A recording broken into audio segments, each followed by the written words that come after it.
The dust of Sweetwater Creek ran red that summer day in 1873, not from drought, but from blood. June Talbot's blood. They beat her in broad daylight while good people looked away, their cowardice dressed up as caution. 3 men, 1 woman, no mercy. Until the click of a revolver changed everything. Until a stranger with storm-cloud eyes dismounted and spoke words that would reshape 2 broken lives. You'll stand with me. This is their story. Stay until the end and comment what city you're watching from. Let's see how far this tale travels. The Texas sun hung in the sky like a copper coin pressed against blue cloth, radiating heat that made the very air shimmer and dance above the rutted main street of Sweetwater Creek.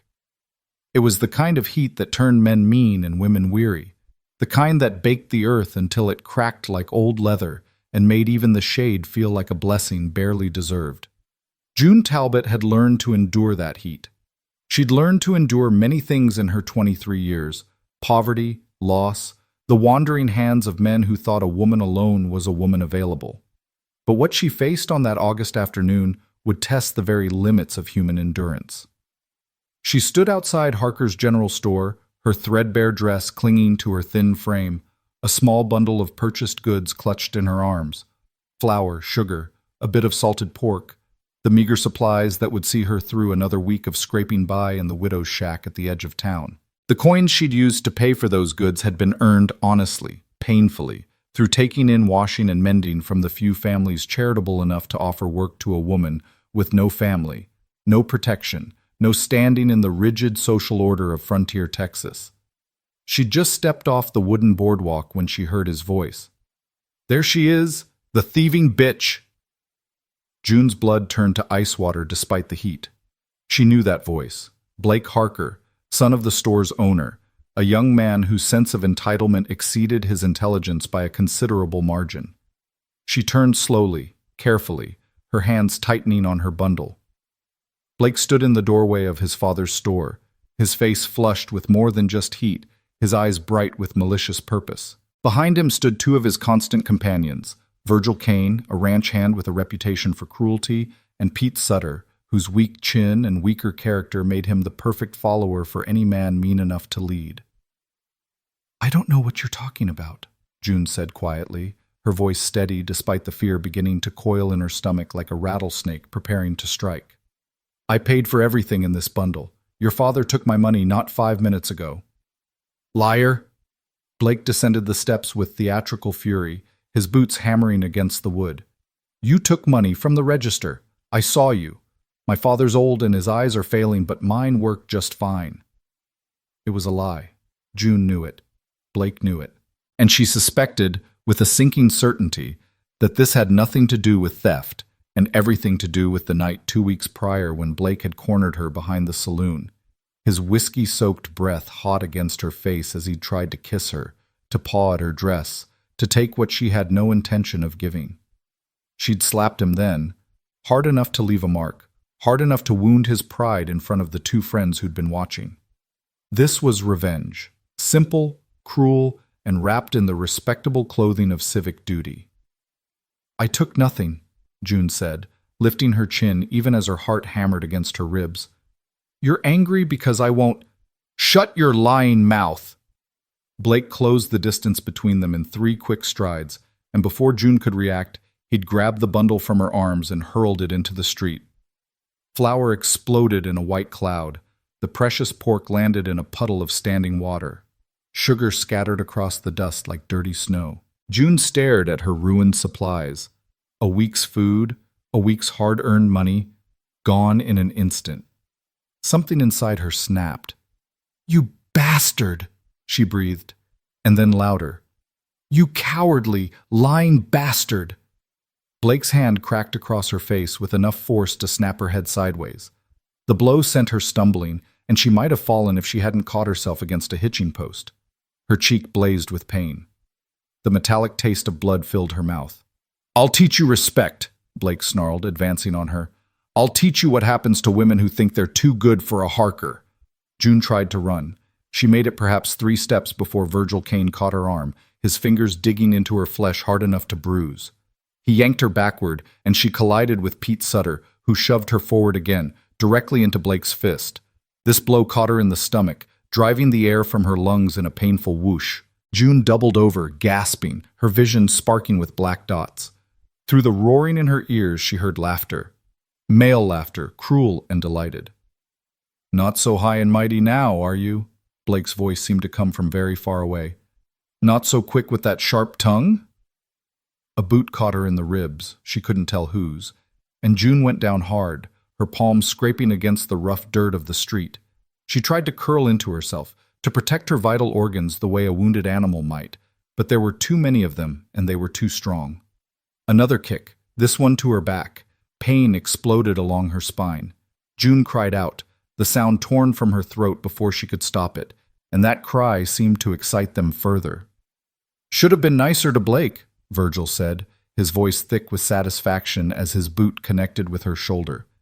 "Should have shown some gratitude when a good man like him took an interest." June's face was pressed against the dirt now, red dust filling her nose and mouth. She could taste it, could feel it grinding between her teeth.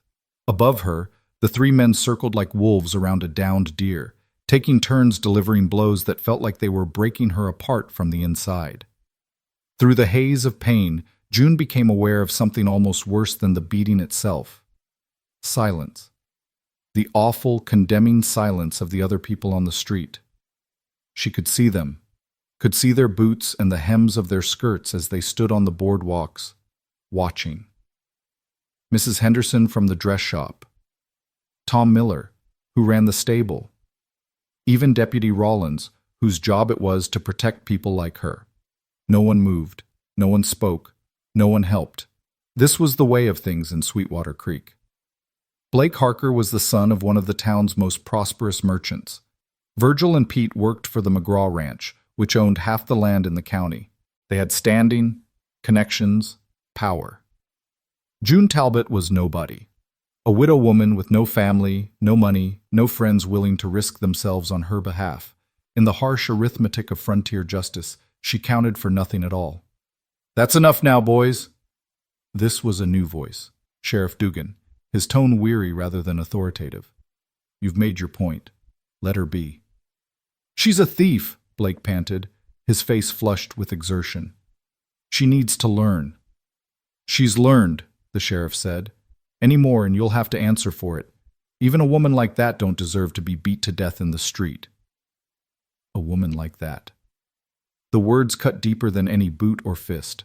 June squeezed her eyes shut, willing herself to disappear, to die, to simply cease existing in this moment of absolute humiliation and pain. Blake spat in the dirt inches from her face. "All right then. Reckon she knows her place now." Their footsteps retreated. The crowd began to disperse. Their entertainment concluded, eager to return to the mundane business of their mundane lives. Within moments, the street was nearly empty again, as if nothing had happened at all. June lay in the dirt, each breath a knife in her ribs, and tried to move. Her right arm responded sluggishly. Her left didn't respond at all. Something was broken inside her. She could feel it, could feel the wrongness in her body like a discordant note in a familiar song. She managed to roll onto her side, a movement that sent fresh waves of agony cascading through her torso. Her vision swam. Her dress was torn, she realized dimly. Torn and soaked with blood. Her blood, and dust and God knew what else. She must look like something dragged behind a horse. "Get up," she told herself fiercely. "Get up before they come back. Get up and run and hide and maybe you'll survive this." But her body wouldn't obey. She was broken. They'd broken her. And as she lay there in the red Texas dust under the merciless August sun, June Talbot felt something inside her begin to crack, something deeper than bone, more essential than flesh. It was hope, she realized. Hope was finally, irrevocably breaking. She'd held on to it for so long. Through her husband's death from typhoid 3 years prior, through the loss of their small farm when she couldn't work it alone, through every slight and insult and wandering hand in this miserable town.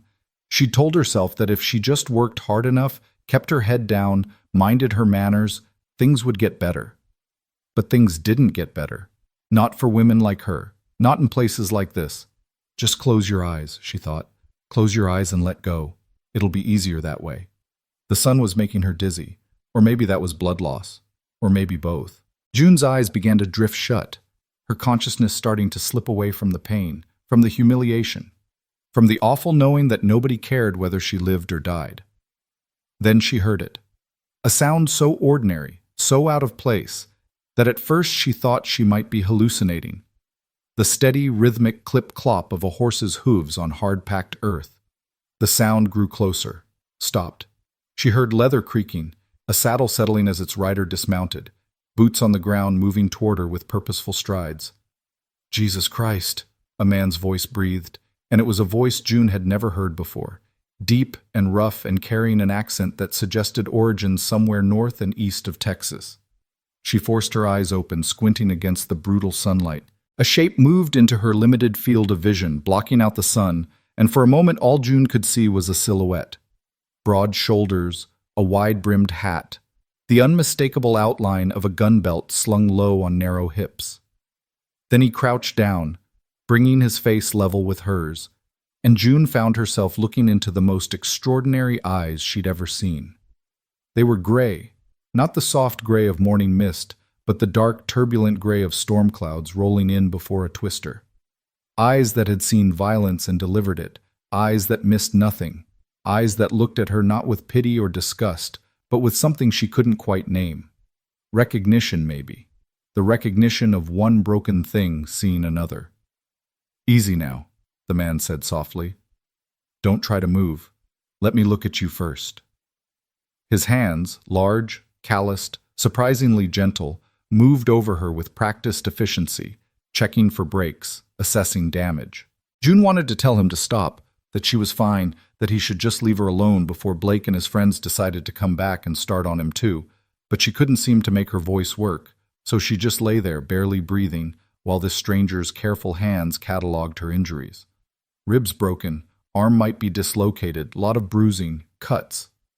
He sat back on his heels, his jaw tight with what looked like barely controlled anger. Who did this to you? June managed to work her mouth enough to croak out a single word. Don't. Don't what? Don't ask. Don't get involved. They'll what? The man's voice had gone very quiet, and June had heard enough violence in her life to recognize the particular quality of that quiet. It was the stillness before a gun fired. Tell me their names. Please, June whispered. Just leave me. Not your problem. Something shifted in those storm cloud eyes, something that might have been pain or might have been fury or might have been both. The man stood up, his movements fluid despite his size, and June heard the distinctive sound of a revolver being drawn from its holster. Oh God, she thought, he's going to start shooting. There's going to be more blood, more death. But the gun didn't fire. Instead, the man walked a few paces away from her, his boots crunching in the dirt, and when he spoke again, his voice carried across the nearly empty street with the clarity of a church bell. The men who did this. I know you're watching. I know you're close by, feeling real proud of yourselves for beating on a woman half your size. A pause, loaded with menace. I'm giving you one chance to make this right. One chance to come out here and face someone who can fight back. Silence. June tried to turn her head to see what was happening, but the movement sent such a wave of nausea through her that she had to stop, breathing hard through her nose. No? Nobody wants to step up? The man's voice dripped with contempt. Didn't think so. Cowards rarely do. He holstered his gun and returned to June's side, and this time when he crouched down, there was a softness in his expression that contrasted sharply with the hardness in his voice moments before. I'm going to pick you up now, he said. It's going to hurt. I'm sorry for that. But I can't leave you lying in the street like this. Don't. June tried to protest, but her voice failed again. Yeah, I know. Not my problem. Don't get involved. The man slipped one arm under her knees, another behind her shoulders, cradling her broken body against his chest as he stood. Well, I never was good at minding my own business. The pain of being moved was extraordinary. June couldn't help the cry that escaped her lips, couldn't stop the tears that spilled from her eyes. But through it all, she was aware of the steadiness of the man's hold, the way he adjusted his grip to cause her the least possible discomfort, the gentleness with which he navigated the step up onto the boardwalk. "Doc Brennan," he called out, "I need you, now!" A door opened somewhere to June's right. "Good Lord, what happened?" "What does it look like happened?" The man's voice was tight with controlled rage. 3 men decided to teach a lesson to a woman who couldn't defend herself. "Where do you want her?" "Back room, this way." June felt herself being carried through a doorway into blessedly cool dimness. The smell of carbolic and laudanum filled her nose, the distinctive scent of a doctor's surgery. She was lowered onto something soft, a table, maybe, or a cot. "I'll need to examine her properly," Doc Brennan was saying. "You'll have to wait outside." "Like hell I will." "This is a medical examination, not a public spectacle. Out." A long pause. Then, incredibly, June felt a hand close gently around hers. The stranger's hand, rough and warm and somehow comforting. "I'll be right outside that door," he said. And though he was speaking to the doctor, June knew the words were meant for her. "Nobody's going to hurt you again. I give you my word on that." June wanted to tell him that words didn't mean much in Sweetwater Creek, that promises were as worthless as Confederate scrip, that he should just leave while he still could. But she was so tired and the pain was so immense, and there was something in his voice, some fundamental quality of steadiness, that made her want to believe him. So instead of protesting, she squeezed his hand with what little strength she had left. The pressure was returned, firm and reassuring. Then the hand withdrew, and June heard boots moving away, a door opening and closing. "All right, miss," Doc Brennan said, his voice kind but clinical. "Let's see what we're dealing with here." "Get." Outside the doctor's office, Gage Walker stood with his back against the wall and his hand resting on the butt of his Colt, watching the street with eyes that missed nothing. He'd ridden into Sweetwater Creek not 20 minutes ago, looking for nothing more than a hot meal and a bed that didn't move under him like his horse did. Instead, he'd found a woman being beaten in the street while good people looked the other way. He'd seen a lot of ugly things in his 31 years. He'd fought Comanche raiders on the Llano Estacado. He'd hunted outlaws through the brush country for the Texas Rangers. He'd stood over dead men he'd killed and felt nothing but relief that it was them instead of him. But there was something about seeing that woman curled in the dirt, something about the way nobody moved to help her, that had lit a fire in his chest he'd thought long extinguished. Maybe it was because she reminded him of someone. Maybe it was just the principle of the thing. Or maybe, and Gage suspected this was the real truth, maybe he was just tired of watching people suffer while other people profited from it.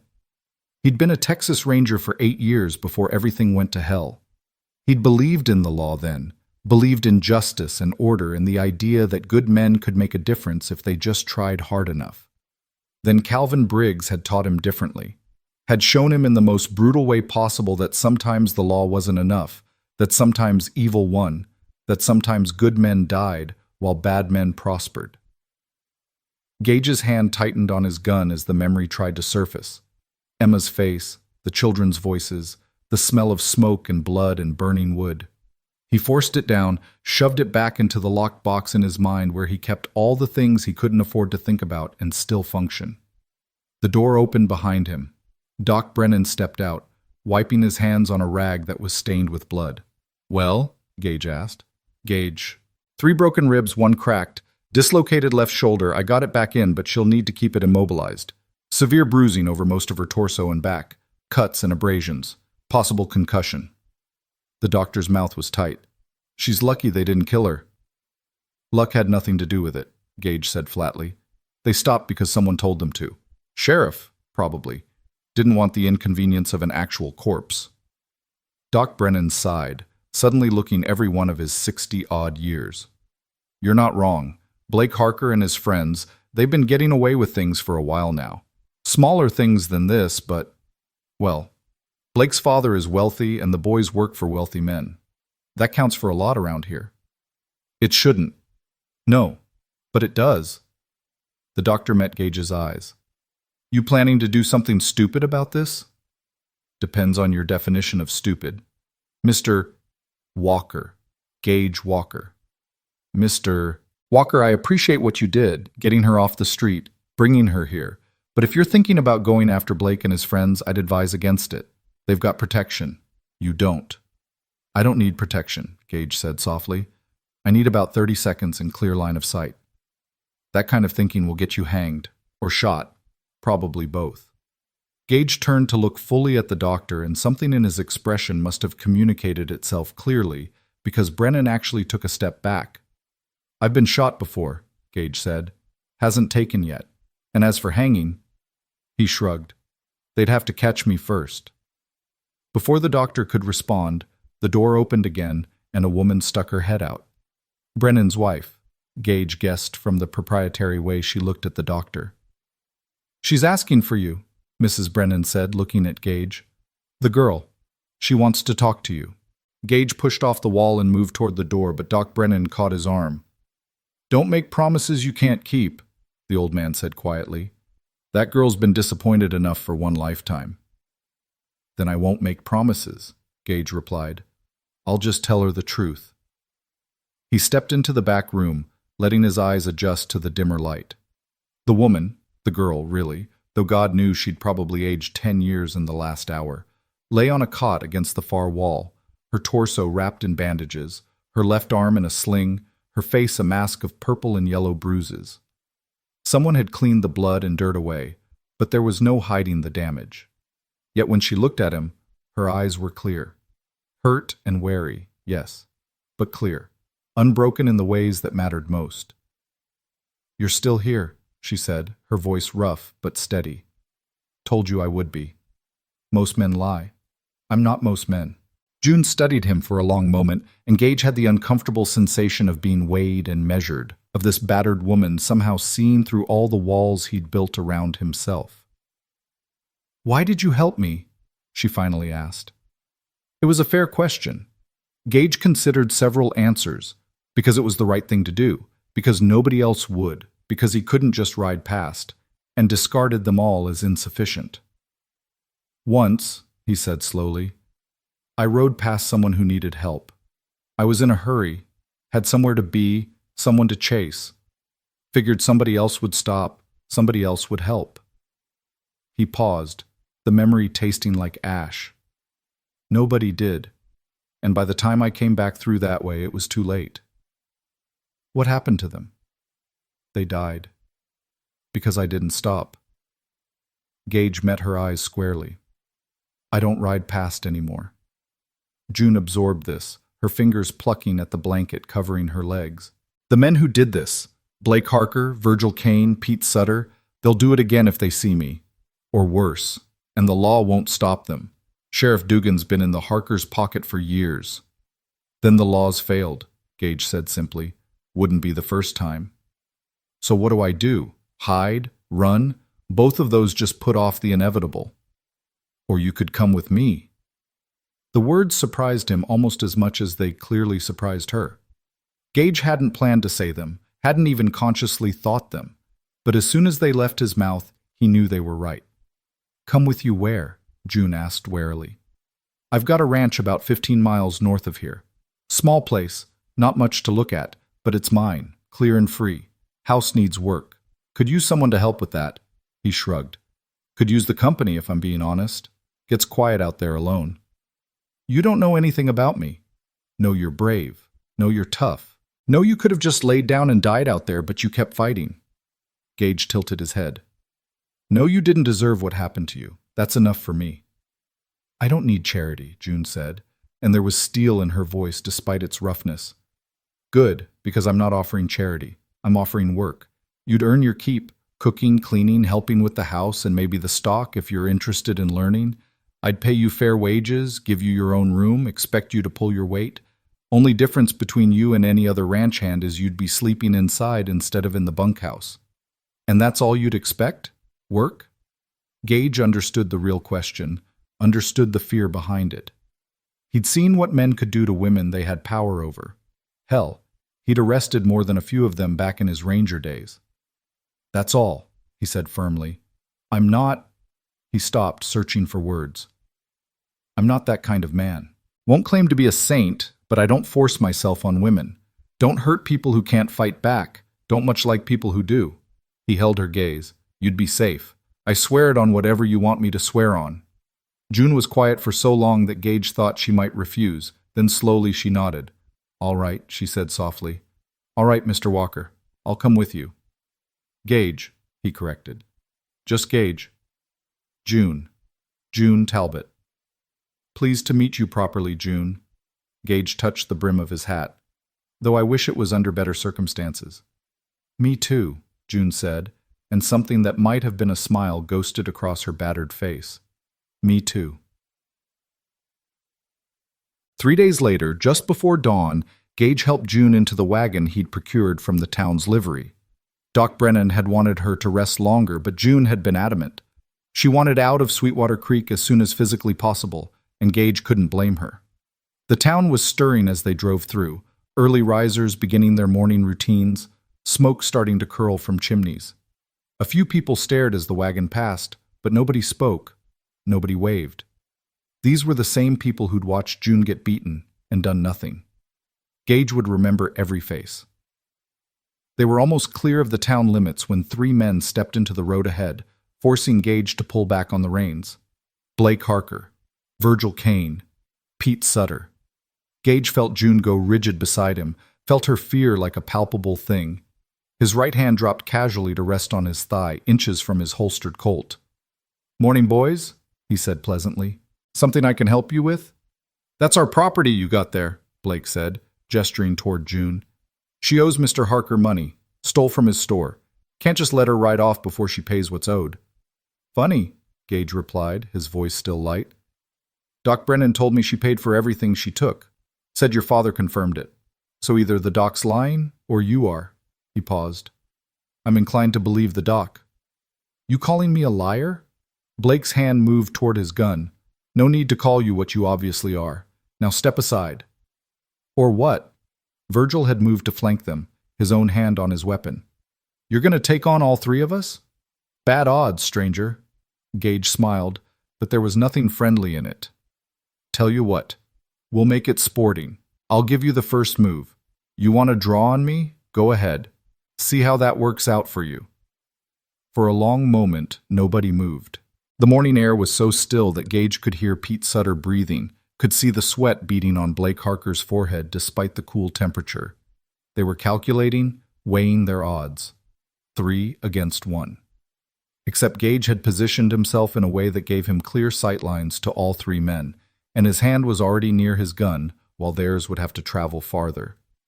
And there was something in his eyes, that flat, dead calm that came from having killed men before and knowing he could do it again, that made even brave men reconsider. Blake Harker was not a brave man. This ain't over, he said, but he was already stepping back, already backing down. You can't protect her forever. Don't need forever, Gage replied. Just need today. Now move. They moved. Gage clicked to the horses and the wagon rolled forward, passing between the 3 men like Moses parting the Red Sea. June didn't relax until they were a good mile out of town, until Sweetwater Creek was nothing but a collection of buildings shrinking behind them. Thank you, she said quietly. Nothing to thank me for. You could have just given me up. Would have been easier. Gage glanced at her, at this woman who'd taken a beating that would have broken most men and was still sitting upright, still looking forward instead of back. Where I come from, he said, we don't give up our people. And as of 3 days ago, Miss Talbot, you're my people. Better get used to it.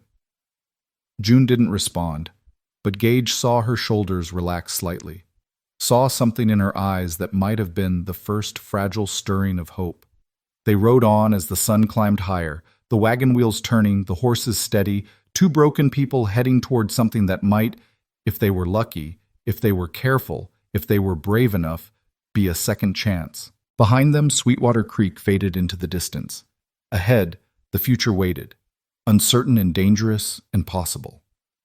And for the first time in longer than she could remember, June Talbot thought she might actually live to see it. The ranch appeared on the horizon just as the sun reached its zenith, shimmering in the heat like something out of a fever dream. June had dozed fitfully during the journey, her body demanding rest despite her mind's refusal to fully surrender consciousness. Each jolt of the wagon sent fresh pain through her broken ribs, each breath a reminder of what Blake Harker and his friends had done to her. But she didn't complain. Complaining wouldn't change anything, and besides, she'd learned long ago that nobody really wanted to hear about a woman's pain. "Almost there," Gage said, his voice cutting through her half-sleeping state. "Not much to look at, but it's home." June forced her eyes open and looked where he was pointing. The ranch sat in a small valley between two gentle rises of land, protected from the worst of the wind, but still open enough to catch whatever breeze might offer relief from the relentless Texas heat. The house itself was modest, a single-story structure of rough-hewn logs and plank siding with a covered porch that wrapped around two sides. The roof looked sound, at least from this distance, though the whole place had an air of neglect about it, as if its owner had been going through the motions of living without really inhabiting the space. Behind the house stood a barn that had seen better days, its red paint faded to a rusty brown, and beyond that, a series of corrals and outbuildings in various states of repair. She could see horses in one of the corrals, 3 of them, sturdy-looking animals that raised their heads to watch as the wagon approached. "It needs work," Gage continued, and June detected something almost apologetic in his tone. "Place kind of got away from me these past couple years. But the bones are good. Built it myself, mostly. Foundation solid, walls are tight, roof doesn't leak much." "It's fine," June said, and meant it. Compared to the widow's shack she'd been living in back in Sweetwater Creek, a place barely larger than a chicken coop, with gaps in the walls wide enough to see daylight through, this looked like a palace. "It's more than fine." Gage guided the wagon up to the house and set the brake. Before June could attempt to climb down herself, he was around to her side, reaching up to help her. His hands were careful, mindful of her injuries, and June found herself once again struck by the contradiction this man presented, so clearly capable of violence, yet so unexpectedly gentle. "Easy now," he murmured, as her feet touched the ground. "Don't need you pulling anything loose that Doc Brennan put back together." June stood for a moment, letting her body adjust to being upright again, and looked around with clearer eyes. Up close, the ranch showed more signs of neglect than she'd noticed from a distance. The porch boards needed replacing in spots. Weeds had overtaken what might once have been a kitchen garden. One of the shutters hung crooked on its hinges, but underneath the neglect, she could see evidence of care. The careful joinery of the porch posts, the neat stone foundation, the way the whole structure had been positioned to catch the morning sun while staying shaded in the afternoon. "You said you built this yourself?" she asked. "Most of it. Had help with the heavy timber work, but yeah, the rest was me." Gage moved past her to unlock the front door. "Built it about 5 years back when I thought—" He stopped abruptly, and June saw his jaw tighten. "Well, when things were different." He pushed the door open and stepped inside, and after a moment's hesitation, June followed. The interior was dim and cool after the brightness outside, and it took her eyes a moment to adjust. When they did, she found herself standing in a main room that served as both kitchen and living area. A large stone fireplace dominated one wall, with a cast-iron stove set into it for cooking. A rough-hewn table with 4 chairs occupied the center of the space. Against another wall stood a dresser and what looked like a rocking chair, though it was covered with a sheet. Everything was covered with a fine layer of dust, and the air had that stale quality of a place that hadn't been properly lived in for a long time. "Like I said," Gage muttered, surveying the space with what looked like embarrassment, "needs work." "It just needs cleaning," June replied, running a finger along the table and examining the dust that came away. "And maybe airing out. Nothing that can't be fixed with elbow grease and time." "Your room's through here." Gage crossed to a door on the right side of the main room and pushed it open. "Used to be. Well, it's yours now. Has a real bed, not just a cot. Window faces east, so you'll get morning light. There's hooks on the wall for hanging clothes and a trunk for storage." June moved to the doorway and peered inside. The room was small but adequate, with a single window covered by faded curtains, a narrow bed with a bare mattress, and the promised hooks and trunk. Like the main room, everything was covered in dust, but the bones were good. She could make this work. "It's perfect," she said, and saw something like relief flicker across Gage's face. "All right then, I'll bring in your things." "Well, you don't really have things, do you? Doc Brennan's wife packed you a bag with some clothes she thought might fit. I'll grab that." He paused in the doorway, seeming suddenly uncertain. "You should rest. I know you're probably sick of hearing that, but you took a hell of a beating, and the wagon ride out here didn't help. I've got work to do outside anyway. Horses need tending, fence line needs checking. You just make yourself comfortable, such as it is." "Gage," June said, and he turned back. "Thank you for all of this. I know I've said it before, but I need you to know I mean it. You didn't have to do any of this." He looked at her for a long moment, and June saw something complicated and painful move behind his eyes. "Yeah," he said finally. "I did. Get some rest, June." Then he was gone, his boots echoing on the wooden floor, the front door closing behind him with a solid thunk. June stood alone in the main room of Gage Walker's house, listening to the silence. It was different from the silence of Sweetwater Creek. That had been the silence of people deliberately looking away, of cowardice dressed up as neutrality. This was just the natural quiet of a place far from other people, broken only by the distant sound of horses and the creak of wood settling in the heat. She should rest, she knew that. Her body was screaming for it, every breath a reminder of her broken ribs, every movement sending fresh aches through her bruised muscles. But June had never been good at resting, had never been able to simply sit still when there was work to be done. And looking around this dusty, neglected house, she could see plenty of work that needed doing. Besides, if she laid down now, she'd think. And thinking would lead her back to Sweetwater Creek, back to Blake Harker's fists and boots, back to the faces of all those people who'd watched and done nothing. She couldn't afford to go back there, not even in her mind. Not yet. Maybe not ever. So instead, June set about making this house into something that felt less like a tomb and more like a home. She started with the basics, opening windows to let in fresh air, sweeping dust from surfaces, shaking out the sheet that covered the rocking chair. The work was harder than it should have been, her injuries making every movement an exercise in careful calculation. Reaching above her head pulled at her broken ribs, bending down made her dizzy. But she persisted, moving slowly and methodically, taking breaks when the pain got too intense, then starting again when it became bearable. As she worked, June began to notice things about the house. Small things that told stories about the man who lived here. The way the kitchen was laid out with surprising efficiency, everything within easy reach, suggesting someone who actually cooked rather than just heating beans from a can. The books on a shelf near the fireplace, not many, but well worn, suggesting they'd been read multiple times. Poetry, she saw with some surprise. Walt Whitman, Emily Dickinson. Not what she would have expected from a man who wore his gun with such casual competence. And then there were the things that suggested pain. The sheet-covered rocking chair that looked like it hadn't been uncovered in years. The door to what must be Gage's bedroom, firmly shut, with a heaviness about it that suggested he didn't go in there any more than absolutely necessary. The photograph on the mantel, the only photograph in the whole house, that she couldn't quite see from where she stood but could tell showed people, a family maybe, that Gage clearly couldn't bear to look at, but equally couldn't bear to pack away. This house was haunted, June realized, not by ghosts in the supernatural sense, but by memories, by loss, by whatever had happened to turn a clearly capable, intelligent man into someone who'd let his home fall into neglect and ate his meals standing at the counter rather than sitting at the table he'd built with his own hands. June knew about that kind of haunting. She'd lived with it herself since Thomas died. The way certain things, the smell of tobacco smoke, the sound of a particular hymn, the sight of a man's shirt collar at a certain angle, could transport her back to when her husband was alive, when her future had looked different, when she'd believed the world was fundamentally fair. But unlike Gage, June hadn't had the luxury of wallowing in her grief.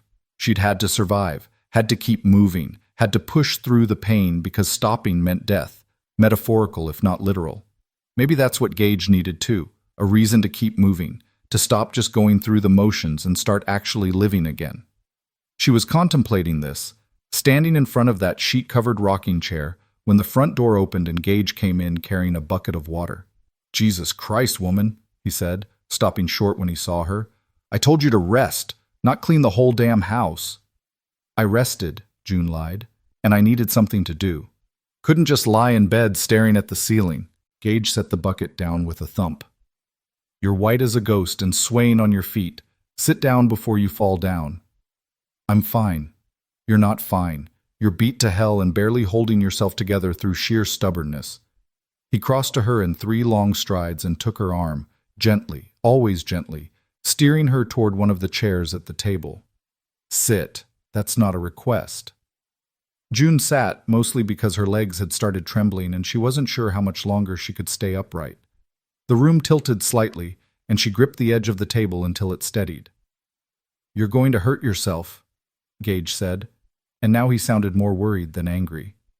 "Doc Brennan said you need at least a week of rest for those ribs to start healing properly. Throwing yourself into housework on your first day here isn't going to help anything." "I needed to be useful," June said quietly. "I needed to feel like I wasn't just taking from you, like I was earning my place here." Gage pulled out the chair across from her and sat down heavily, running a hand through his dark hair in what looked like a habitual gesture of frustration. "June, listen to me. You don't have to earn anything. Not yet. Not until you're healed up enough to actually work without doing yourself more damage. Right now, your job is to get better. That's it." "I don't know how to just be," June admitted. "I've been working since I was 6 years old, taking care of my mama when she was sick, helping my daddy with the farm, then taking care of my husband, then taking in washing and mending after he died. I don't know how to sit still and let someone else take care of things." "Then you're going to learn," Gage said firmly. "Starting now. You're going to eat something. I'll cook, such as it is, and then you're going to go to bed and sleep until your body tells you to wake up. No arguments." June wanted to argue anyway, wanted to insist that she was fine, that she didn't need coddling, that she could handle more than he gave her credit for. But looking at his face, at the set of his jaw and the determined look in those storm cloud eyes, she realized that arguing would be pointless. Gage Walker had made up his mind, and June suspected that once he did that, moving him was about as easy as moving a mountain. "All right," she said finally, "but tomorrow? Tomorrow we'll see how you feel. One day at a time, June. That's how this works." He stood and moved to the kitchen area, pulling ingredients from the shelves in the cold box. Salt pork, beans, some withered potatoes, a few sad-looking onions. Nothing fancy, but June's stomach growled at the thought of actual food. She couldn't remember the last time she'd eaten a proper meal. Before the beating, certainly. Before Blake Harker's fist had driven into her stomach and made her throw up what little she'd had in there. She watched Gage work, noting the economical efficiency of his movements, the way he wielded a knife with the same casual competence he showed with his gun. He didn't talk while he cooked, and June didn't try to force conversation. The silence between them was surprisingly comfortable, companionable in a way that felt rare and precious. The food, when he served it, was simple but good. Beans and salt pork fried up with the potatoes and onions, seasoned with salt and pepper and something else she couldn't quite identify. They ate at the table, and June tried not to think about how long it had probably been since Gage had actually sat down for a meal like a civilized person instead of eating standing up or not at all. "You're a good cook," she said after a few bites. "I'm a functional cook," Gage corrected. "There's a difference. My wife—" He stopped abruptly, his fork frozen halfway to his mouth, and June saw the color drain from his face. It was the first time he'd mentioned having a wife, and from his reaction, June understood that it hadn't been intentional. "You don't have to talk about it," she said softly. "Not if you don't want to." Gage set his fork down, his appetite apparently gone. "Her name was Emma," he said, his voice rough. "She was the one who was good at cooking. Made things taste like they actually mattered, you know? Like meals were occasions, not just fuel." He stared at his plate. "I haven't sat at this table since... It's been 3 years. Haven't been able to." June's heart ached for him, for the pain so clearly visible in every line of his body. "What happened?" she asked, then immediately regretted it. I'm sorry. I shouldn't have asked. No, it's... Gage rubbed his face with both hands. You should know. If you're going to be living here, you should know why I am the way I am. He stood abruptly, pacing to the window and staring out at the lengthening shadows. When he spoke again, his voice was distant, as if he was recounting something that had happened to someone else. I was a Texas Ranger. 8 years on the force, chasing outlaws and Comanche raiders and every other kind of trouble you could imagine. Good at my job. Maybe too good. Made a name for myself tracking men nobody else could find. And that's how I met Emma. Her brother was a ranger too. Got himself shot up pretty bad going after a gang of cattle rustlers. I rode with him to the hospital in Austin, and there she was, his sister, taking care of him. A ghost of a smile crossed Gage's face. Prettiest woman I'd ever seen. Smart, too, and funny, and completely unimpressed by my reputation. We got married 6 months later. Built this house the year after that. Had 2 kids, a boy and a girl, Samuel and Mary. Thought I had everything figured out. His hands gripped the windowsill, knuckles going white. Then I got assigned to hunt Calvin Briggs. You heard of him? June shook her head. He is, one of the worst men I've ever had the misfortune to cross paths with. Killer, rapist, arsonist. Left a trail of bodies from the Rio Grande to the Oklahoma border. The Rangers wanted him bad, and they gave me the job of bringing him in. I was so damn sure of myself. So certain I'd catch him, make him pay for what he'd done. Gage turned from the window, and June saw that his eyes were wet. I chased him for months. Got close a few times, but he always slipped away. And while I was off chasing ghosts, Briggs sent his men here, to my home, to my family. June's breath caught in her throat. She didn't want to hear the rest, didn't want to know the terrible thing that had broken this strong man so completely. But she couldn't bring herself to stop him either. They killed them, Gage said flatly. Emma, Samuel, Mary, burned the house, this house, with them inside it. Left a message carved into the barn door. Stop chasing or more people die. By the time I got word and rode back, there was nothing left but ashes and bodies. Oh God, June whispered. Gage, I'm so sorry. I quit the Rangers that day. Couldn't stomach the idea of working for justice when justice had failed me so completely. Rebuilt the house, had to, needed something to do with my hands, needed to, I don't know, prove that Briggs hadn't won completely. But I couldn't make it feel like home again. Every room, every corner, all I could see was them, what I'd lost, what I'd failed to protect. He moved back to the table but didn't sit, just gripped the back of his chair like it was the only thing keeping him upright. That's why I stopped when I saw you in the street. Because I couldn't... His voice cracked. I couldn't ride past someone who needed help. Not again. Not after what happened when I was too busy chasing the wrong thing to protect what mattered. June stood, ignoring the pain in her ribs, and crossed to where Gage stood. She didn't touch him, didn't think he'd welcome it, but she positioned herself where he had to look at her instead of into the past. What happened to your family wasn't your fault, she said firmly. You didn't kill them. Calvin Briggs did. His men did. You were trying to protect other people from the same man who eventually hurt your family. There's no shame in that. I should have been here, Gage said, his voice breaking. I should have protected them. You can't protect everyone from everything. Nobody can. The world's too cruel for that. June reached out tentatively and placed her hand over his where it gripped the chair. But you saved me. That has to count for something. Gage looked down at her hand on his, and something in his expression shifted. Not healing exactly, but maybe the first hint that healing might someday be possible. Yeah, he said quietly. Maybe it does. They stood like that for a long moment, two broken people finding unexpected solace in shared pain. Then Gage gently extracted his hand and cleared his throat. You should get some rest, he said, his voice rough but steadier. It's been a long day. June wanted to argue, wanted to stay and talk more, to somehow ease the terrible burden she could see him carrying. But her body had reached its limit. The combination of pain, exhaustion, and emotional intensity had left her feeling wrung out and hollow.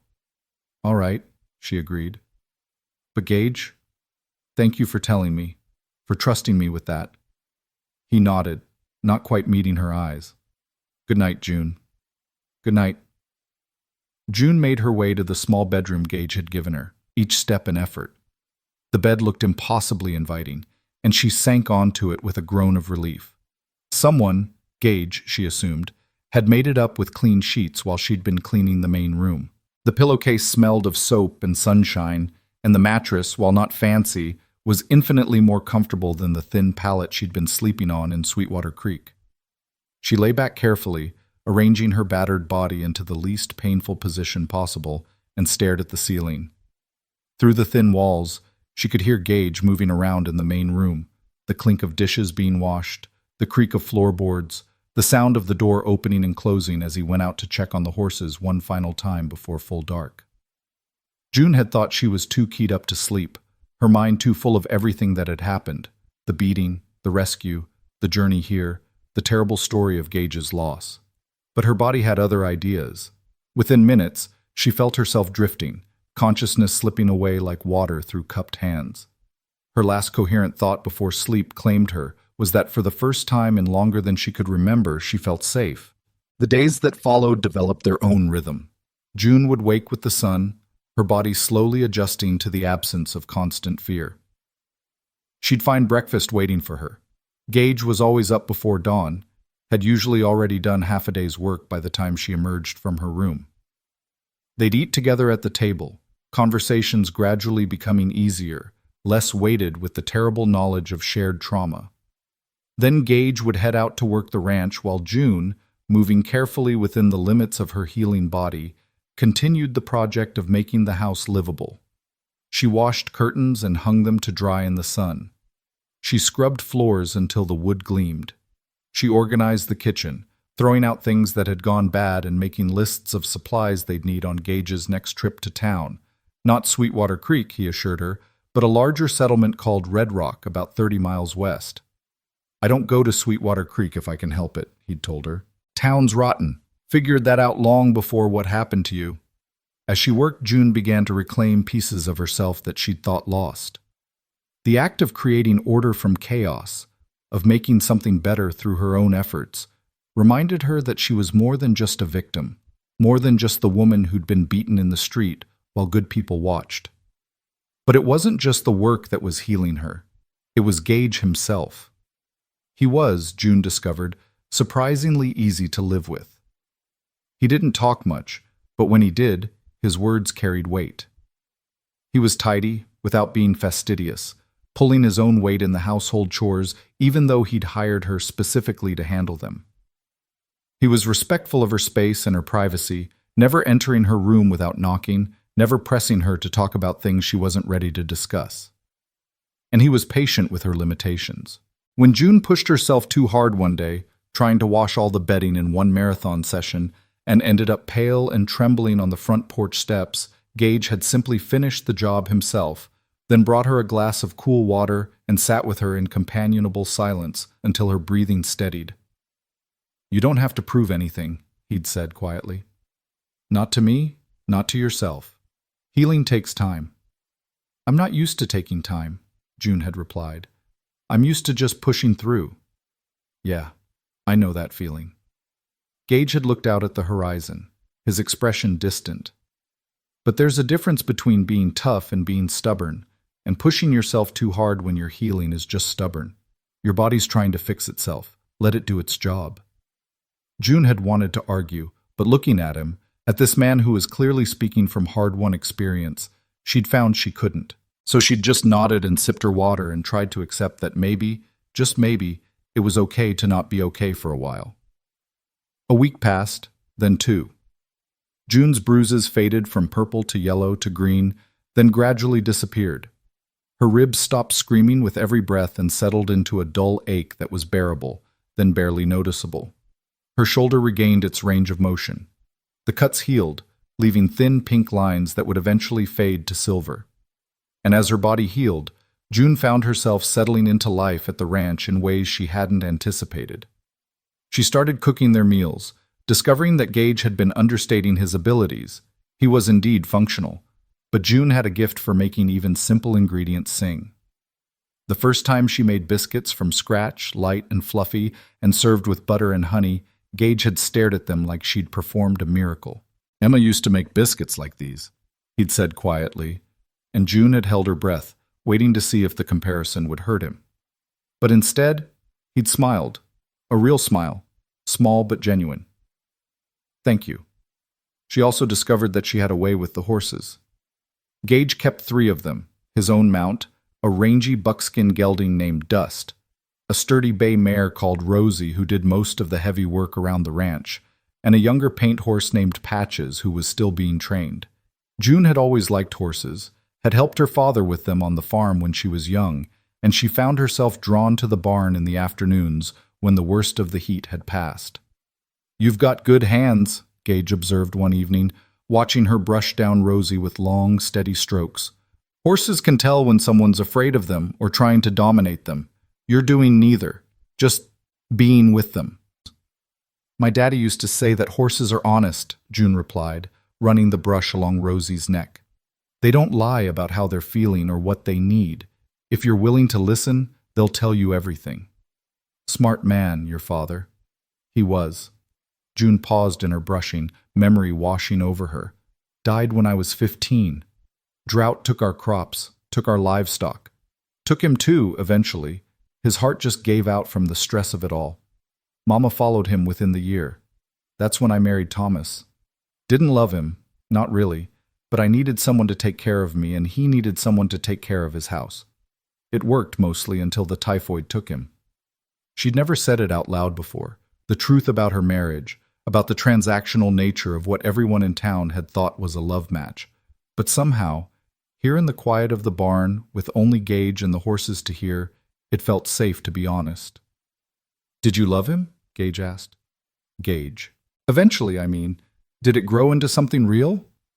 June considered the question carefully. "I cared for him. I was grateful to him.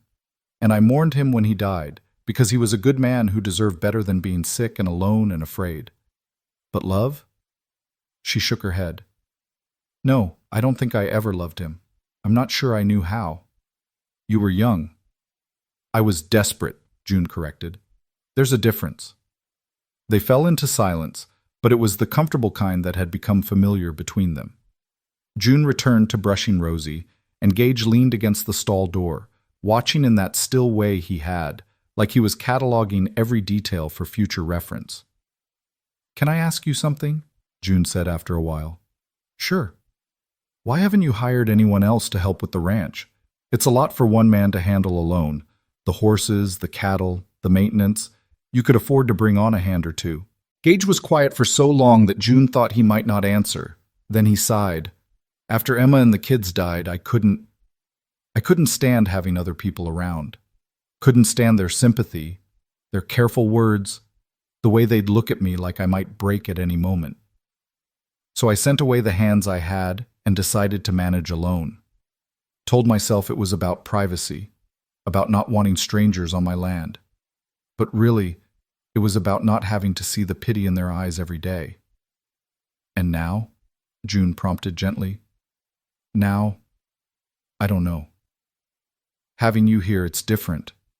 You don't look at me like I'm broken. You look at me like I'm just a man. That's—" He paused, searching for words. "That's good. That's what I needed without knowing I needed it."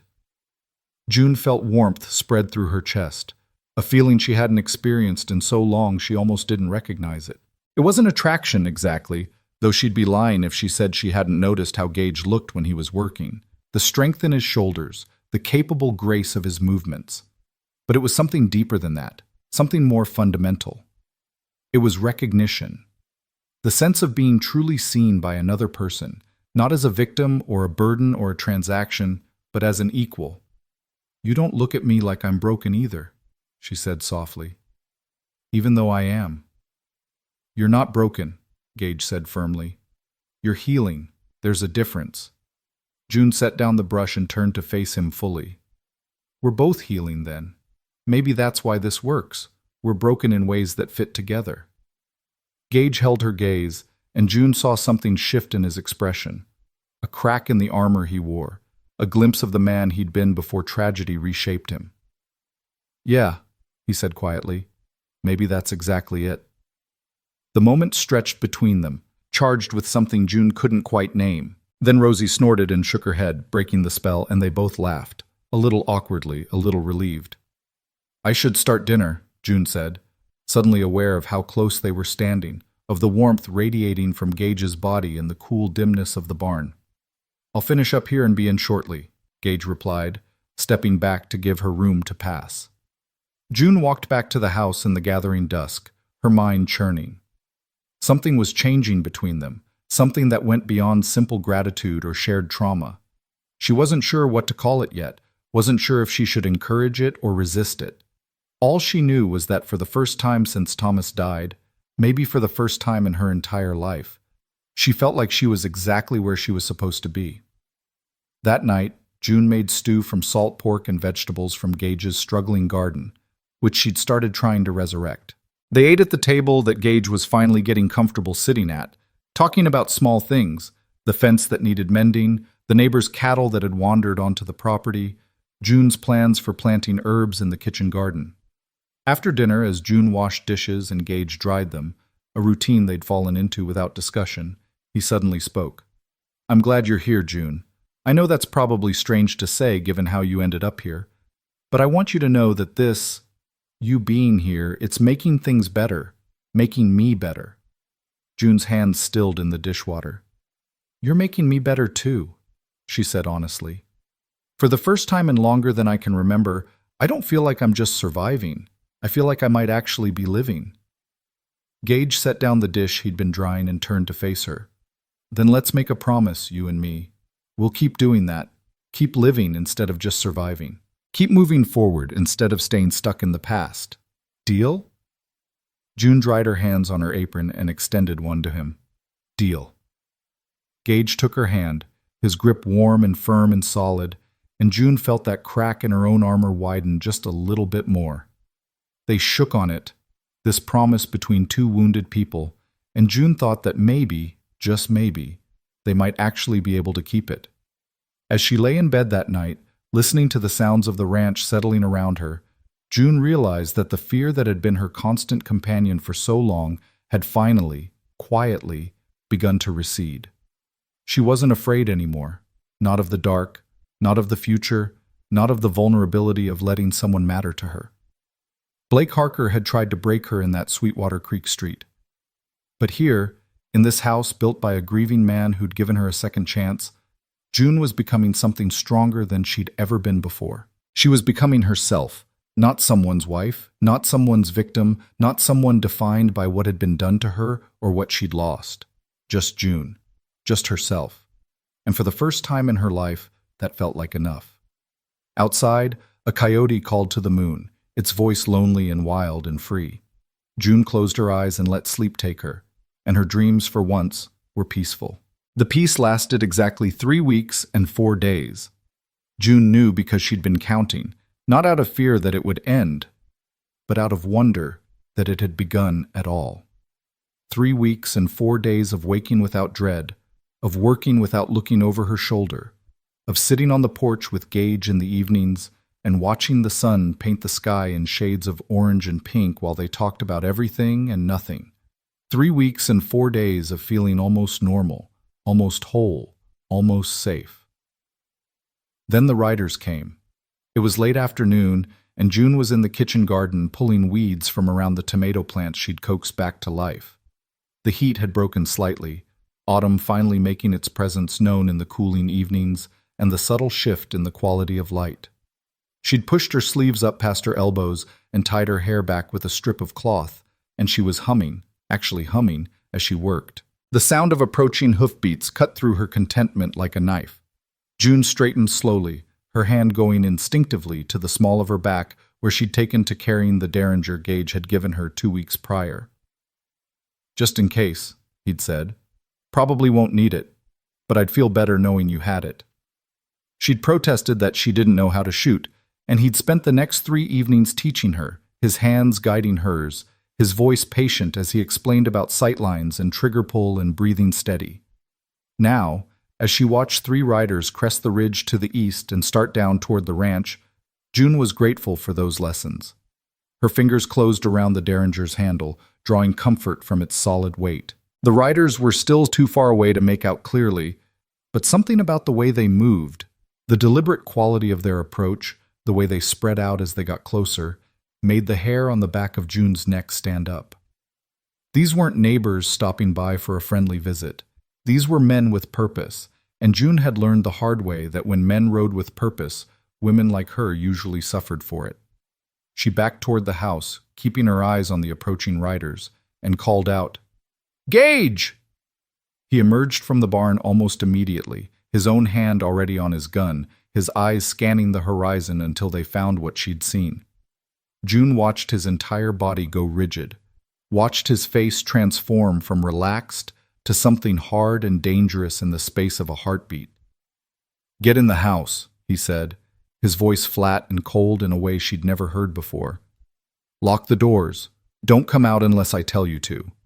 "Who are they?" June asked, even as she continued backing toward the porch. "Trouble." Gage moved to intercept the riders, positioning himself between them and the house, between them and June. "Go. Now." June went, but she didn't lock herself inside like some helpless maiden in a storybook. Instead, she positioned herself just inside the doorway where she could see and hear everything while remaining mostly out of sight. The Derringer was in her hand now, and her thumb rested on the hammer, ready to cock it if needed. The three riders pulled up about 20 feet from where Gage stood, their horses stamping and blowing. June could see them clearly now, hard men, all of them, with the kind of faces that advertise violence as casually as a store might advertise dry goods. The one in the middle was older than the other two, maybe 50, with a scar running from his left eye down to his jaw. He wore his guns low on his hips, and there was something about the way he sat his horse that spoke of absolute confidence in his ability to use them. "Gage Walker," the scarred man said, and his voice was surprisingly cultured, almost pleasant. "It's been a long time." "Not long enough, Dutch," Gage replied. "What do you want?" "Now, is that any way to greet an old acquaintance? We've ridden a long way. Least you could do is offer us some water for our horses." "My well's over there." Gage jerked his head toward the trough by the barn, without taking his eyes off the riders. "Help yourselves, then ride out." Dutch, if that was really his name, smiled, and it was the most unsettling thing June had ever seen. "Can't do that, I'm afraid. We've got business with you." "I'm out of the business. Have been for 3 years. See, that's the thing about our line of work. You're never really out. Not when you know what you know. Not when you've seen what you've seen." Dutch leaned forward slightly in his saddle. "Calvin wants to talk to you." The name hit Gage like a physical blow. June saw him flinch, saw his hand tighten on his gun, saw 3 years of carefully maintained control threaten to shatter. "Calvin Briggs can go to hell," Gage said, his voice shaking with barely suppressed rage. "And you can tell him I said so." "Now, Gage, let's be reasonable." "Reasonable?" Gage's laugh was harsh and ugly. "He murdered my family. He burned them alive. And you want me to be reasonable?" Dutch shrugged. "That was business. Nothing personal. You were getting too close, making too much noise. Calvin had to send a message." "A message." Gage took a step forward, and June saw the two younger riders tense, their hands moving toward their weapons. "He killed my wife. He killed my children. That's the message he sent. And the message was received. You stopped chasing him. You quit the Rangers. You disappeared." Dutch's smile widened. "Which is exactly what Calvin wanted. But now he's got a new problem, and he thinks you might be able to help him with it." "I wouldn't help Calvin Briggs find water in a rainstorm. Not even if he made it worth your while? Not even if he promised to leave you alone for good? Let you live out your days in peace on this little ranch of yours?" Dutch's eyes flicked toward the house, and June knew with sick certainty that he'd seen her. "You got yourself a woman now, I hear. Pretty little thing from Sweetwater Creek. Sure would be a shame if something happened to her." The change in Gage was instantaneous. One moment he was standing still, the next his gun was in his hand, the barrel pointed directly at Dutch's chest. The two younger riders went for their own weapons, but Gage's voice stopped them cold. "Touch her, and I'll kill all three of you before your bodies hit the ground." "That's not a threat. That's a promise." Dutch raised his hand slowly, carefully, his expression never changing. "Easy now, Gage. Nobody's threatening anybody. I'm just saying, Calvin remembers what happened last time. Remembers how you lost everything because you wouldn't stop chasing him. Seems to me you'd want to avoid a repeat of that particular tragedy." "Get off my land," Gage said, and his voice had gone quiet again, which somehow made it more terrifying. "Right now. And you tell Calvin that if he or any of his men come within 10 miles of this place, I'll finish what I started 3 years ago. I'll hunt him down, and I'll make him pay for every breath he's taken since Emma died." Big words from a man who couldn't protect his own family. June didn't see Gage move. 1 second he was standing 10 feet from Dutch's horse. The next he'd crossed the distance and dragged the man from his saddle, his gun pressed against Dutch's temple, his free hand fisted in the man's shirt. "Say that again," Gage whispered. "I dare you." The two younger riders had their guns out now, pointed at Gage, but nobody was moving, nobody was breathing. June's own gun was up and aimed, though she wasn't sure at which target, wasn't sure she could even hit anything from this distance. But she'd try. God help her, if those men shot Gage, she'd try. All right, Dutch said, his cultivated calm finally cracking. "Point made. Let me up and we'll go." Gage held him for a moment longer, and June could see the war being fought behind his eyes. The desire to pull the trigger, to end this man's life and send a message back to Calvin Briggs written in blood. But finally, slowly, he released Dutch and stepped back, his gun still trained on the man's center mass. Dutch climbed to his feet, dusting off his clothes with shaking hands. "You're making a mistake, Walker. Calvin's offering you a chance to square things, to put the past behind you both. You're too damn stubborn to take it. The past can't be put behind me, not as long as Calvin Briggs draws breath. Now get on your horse and ride before I change my mind about letting you leave." Dutch mounted up, his two companions still keeping their guns on Gage, and for a moment June thought it was going to go bad, thought someone was going to shoot, and then everyone would shoot and Gage would die, and she'd be alone again. But Dutch just nodded once, almost respectfully, and turned his horse. "You'll be seeing us again, Walker. Calvin doesn't take no for an answer." "Then he can come himself," Gage replied. "I'll be waiting." The three riders spurred their horses and headed back the way they'd come, dust rising in their wake. Gage stood watching until they crested the ridge and disappeared, and only then did he lower his gun. June saw his hand trembling, saw his shoulders sag as the adrenaline started to drain away. She was out of the house and at his side before she'd consciously decided to move, her hand finding his arm, her touch grounding him back in the present. "Gage," she said softly, "come inside." He looked at her, and the anguish in his eyes was so raw, so exposed, that June felt her heart break for him all over again. "They found me," he said, his voice hollow. "I thought I was far enough away, thought I'd buried myself deep enough that they'd never find me, but they did. Who are they? Who's Calvin Briggs really, beyond what you already told me?" Gage holstered his gun and ran both hands through his hair, the gesture one of profound exhaustion. "Come inside. I'll tell you everything. You deserve to know what you've gotten yourself into by being here." They went into the house, and June guided Gage to the table, poured him a glass of whiskey from the bottle he kept in the cupboard but never touched, and sat down across from him. He stared at the whiskey for a long moment before taking a drink, and when he spoke, his voice was distant, detached. Calvin Briggs started out small, robberies, hold-ups, the usual outlaw business. But he was smart, smarter than most men in his line of work. Instead of just stealing and spending, he started building an organization. Recruited men who were good with guns, men who didn't mind getting their hands dirty. Started running protection rackets, taking cuts from other outlaws' operations, eliminating anyone who wouldn't pay or wouldn't cooperate. June listened, her hands wrapped around her own glass of water, her eyes never leaving Gage's face. By the time the Rangers got interested, Calvin controlled half the criminal activity between San Antonio and El Paso. We couldn't touch him. Every time we got close, witnesses would disappear or change their stories. Evidence would vanish. Lawmen who asked too many questions would end up dead in alleys. He had people everywhere, bought and paid for. But you kept after him, June said. I kept after him, became obsessed with it, if I'm being honest. Emma used to beg me to let it go, to let someone else handle it, but I couldn't. I'd seen what Calvin did to people. The families he destroyed, the lives he ruined. I wanted to be the one to bring him down. Gage took another drink, and June saw his hand shake as he set the glass down. I got close, too. Closer than anyone had gotten before. Found out about a meeting he was supposed to attend, set up an ambush. But someone tipped him off. Someone in the Rangers. We never found out who. Calvin didn't show, but he sent a message. He sent his men here. To your family, June whispered. I was 2 days ride away when it happened. 2 days. If I'd been here, if I'd just been here. You would have died with them, June interrupted firmly. That's all that would have changed. You said it yourself. Calvin sent multiple men. You're good with a gun, but you're not invincible. They would have killed you too.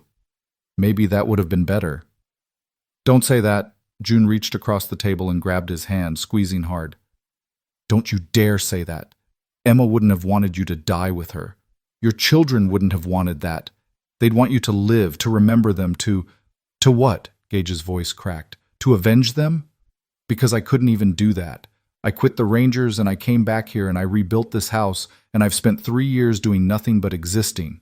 Not living, just existing. While Calvin Briggs continues to hurt people, continues to destroy lives. June was quiet for a moment, thinking about Blake Harker and his friends, about Sheriff Dugan who'd stood by and done nothing, about all the people in Sweetwater Creek who'd watched her get beaten and turned away. She understood the desire for justice, for vengeance, for making the people who hurt you understand what they'd done. What did they want? She asked. Dutch and those other men, what does Calvin want from you? I don't know. Dutch said Calvin wanted to talk, wanted my help with something. But Calvin doesn't ask for help unless he's desperate, and I can't imagine what would make him desperate enough to reach out to me. It's a trap, June said with certainty. It has to be. He wants to finish what he started, wants to make sure you're not going to come after him again. Probably. Gage stood and moved to the window, staring out at the darkening landscape. Or maybe he really does need something. Calvin's smart, but he's also pragmatic.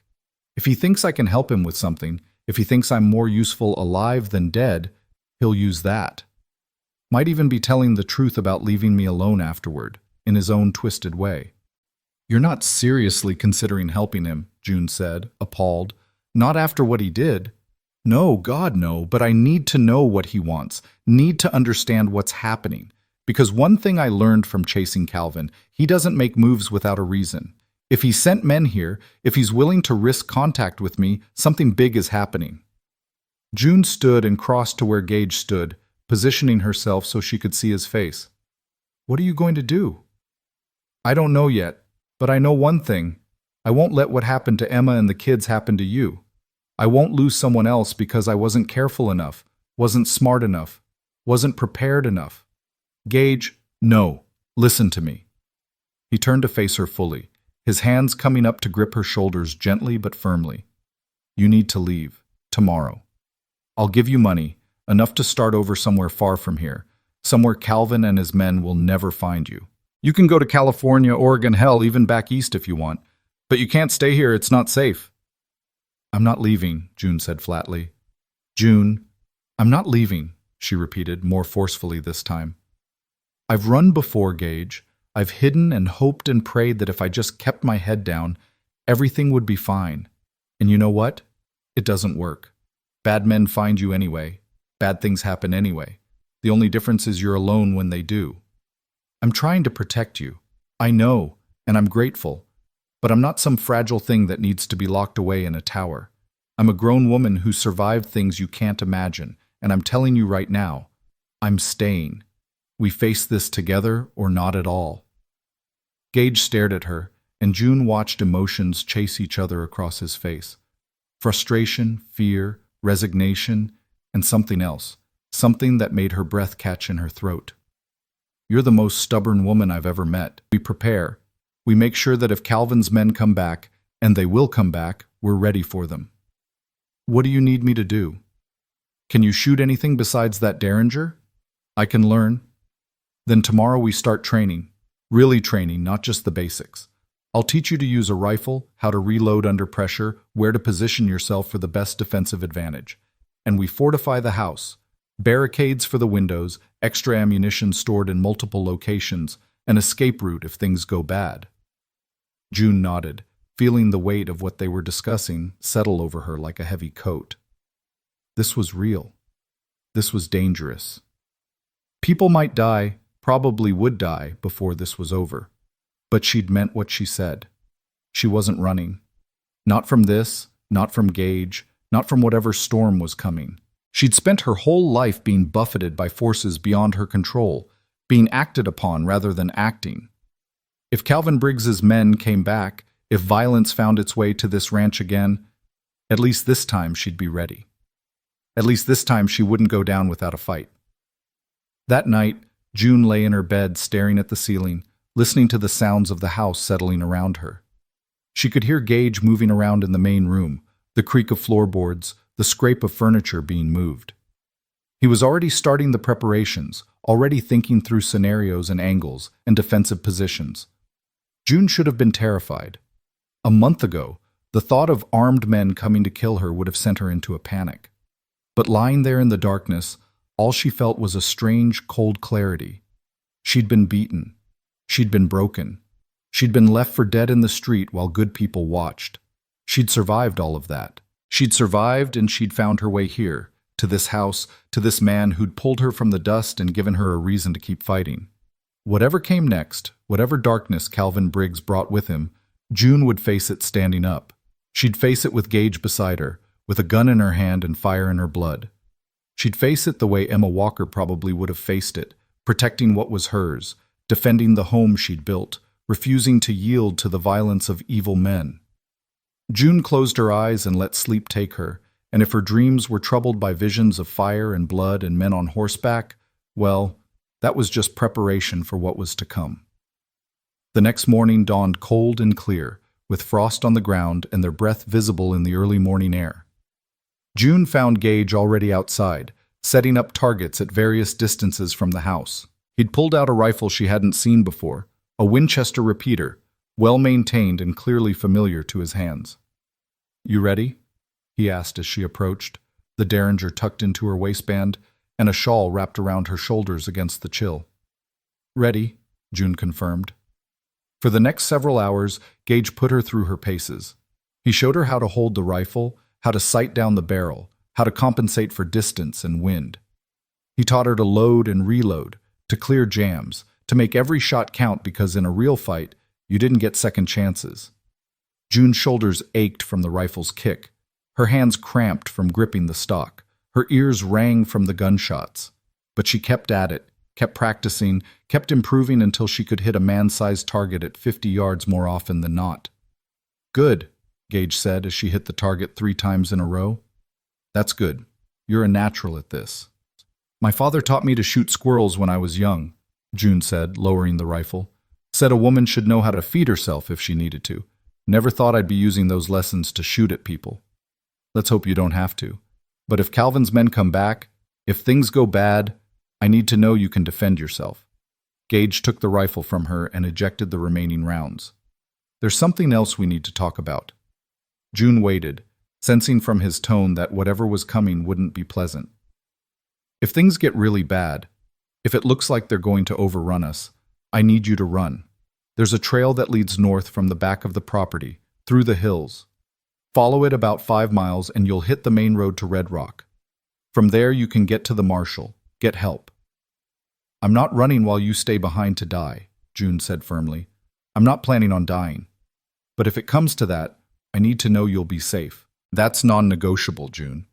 "Then we'll make a deal," June countered. "If things get that bad, we both run. Together. I won't leave you behind any more than you'll leave me behind." Gage opened his mouth to argue, then seemed to think better of it. "You really are the most stubborn woman I've ever met." "I prefer determined," June said with a small smile. "Stubborn sounds so negative." Despite everything, The danger, the fear, the knowledge that violence was coming, Gage laughed. It was brief but genuine, and June felt a warmth bloom in her chest at the sound.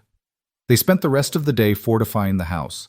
Gage moved furniture to create barriers, positioned weapons at strategic locations, and showed June the best angles for defending each room. He filled buckets with water, in case they try to burn us out, he explained grimly, and stocked the root cellar with supplies in case they needed to hole up for an extended period. As the sun began to set, painting the sky in shades of crimson and gold, June found herself on the porch with Gage, both of them exhausted from the day's preparations. They sat in the rocking chairs that had become their evening habit, not talking, just being present with each other in the fading light. "Do you think they'll come tonight?" June asked finally. "No. Dutch will report back to Calvin first, get his orders. We probably have a few days, maybe a week." Gage rocked slowly, his eyes scanning the horizon with the automatic vigilance of someone who'd spent years hunting and being hunted. "But they'll come. Calvin doesn't make idle threats." "What was he like? When you were hunting him, before everything happened? What kind of man is Calvin Briggs?" Gage was quiet for a long moment. Smart, careful, ruthless when he needs to be, but not needlessly cruel. He doesn't kill for pleasure. He kills because it serves a purpose, because it sends a message or removes an obstacle. In some ways, that makes him more dangerous than the men who just enjoy violence. He's calculating, strategic. "You sound like you almost respect him." "I respect his capabilities, not his choices." "There's a difference." Gage stopped rocking and leaned forward, his elbows on his knees. "Calvin could have been anything.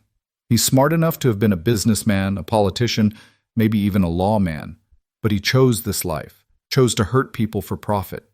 That's what makes him evil. Not that he's cruel or sadistic, but that he looked at all the things he could be and chose to be this." June absorbed this, thinking about her own encounters with evil. Blake Harker wasn't smart or strategic. He was just petty and mean, a small man exercising power over someone weaker because it made him feel strong. But Calvin Briggs sounded different. Sounded like the kind of enemy you couldn't defeat through simple courage or determination. "Are you afraid?" she asked. "Terrified," Gage admitted quietly. "Not for myself. I stopped being afraid of dying 3 years ago. But for you. The thought of losing you the way I lost them." His voice caught. "I don't think I could survive that twice." June reached over and found his hand, lacing her fingers through his. "Then don't lose me. We'll fight together, survive together, and when this is over, we'll figure out what comes next. Together." Gage squeezed her hand, and they sat like that as the sun disappeared and the stars began to emerge. Two people bound by shared trauma and growing affection, preparing for a war neither had wanted, but both were determined to win. The peace had lasted 3 weeks and 4 days.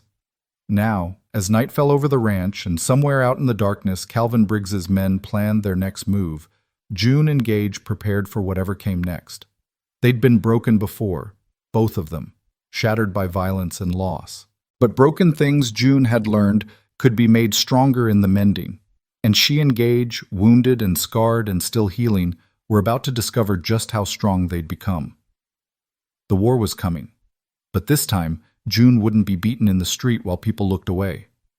This time, she'd stand and fight, and God help anyone who tried to bring her down. The attack came on the 5th night, just after midnight, when the moon hung fat and yellow in the Texas sky. June had been sleeping fitfully, her dreams populated by shadows and fire, when the first shot shattered the window of her bedroom and sent glass spraying across her bed. She was moving before her conscious mind caught up, rolling off the mattress and hitting the floor hard, her hand already reaching for the rifle Gage had positioned against the wall. "June!" Gage's voice bellowed from the main room. "Stay down! They're here!" More shots followed, a staccato rhythm of violence that punched holes through the wooden walls and sent splinters flying. June army-crawled to the doorway of her room, keeping below the level of the windows, her heart hammering so hard she could hear it over the gunfire. Through the doorway she could see Gage crouched behind the overturned table they'd positioned for exactly this purpose, his rifle already firing measured shots out the front window. "How many?" June called, having to shout to be heard over the cacophony. "At least 6, maybe more. They've got us surrounded." Gage fired again, and June heard a scream from outside. One of the attackers hit, maybe killed. "Can you get to the back window?" June glanced to her right where the back wall of the house stood. The window Gage had fortified with shutters, now taking heavy fire. "Yes." "Go. Cover that side. Don't waste ammunition. Make every shot count." June moved in a crouch, keeping low, her rifle clutched to her chest.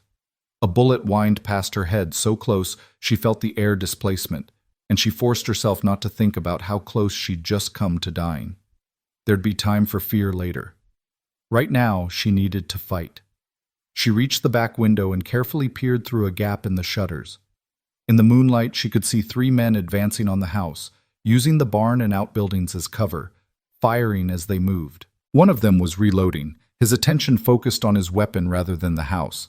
June took a breath, steadied the rifle against her shoulder the way Gage had taught her, and squeezed the trigger. The recoil slammed into her shoulder, and the rifle's report was deafening in the enclosed space, but she saw the man with the gun jerk backward and fall. Her first real shot at another human being, and she'd hit him. She should have felt something: horror, guilt, remorse. Instead, all she felt was a cold satisfaction and the immediate need to find her next target. "That's it, June!" Gage shouted from across the room. "Keep them pinned down!" The 2 remaining men at the back had found cover, but June could see them, could see the edges of their bodies behind the water trough and the corner of the barn. She fired twice more, not hitting but forcing them to keep their heads down, buying time.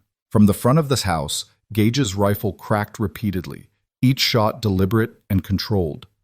June risked a glance in his direction and saw him moving between windows with fluid efficiency, never staying in one place long enough to make an easy target. This was what he'd been before: a Texas Ranger, a hunter of men, someone who'd survived through skill and speed and sheer determination. 3 years of relative peace hadn't dulled those instincts one bit. "June, reload!" Gage called. "And get ready to move. They're going to try to rush us." June's hands shook slightly as she ejected the spent cartridges and fed new ones into the rifle's magazine. She'd practiced this motion dozens of times over the past 5 days, but doing it with bullets flying and death waiting outside was entirely different from doing it in the afternoon sun. She finished reloading just as one of the men at the back broke from cover, running low and fast toward the house.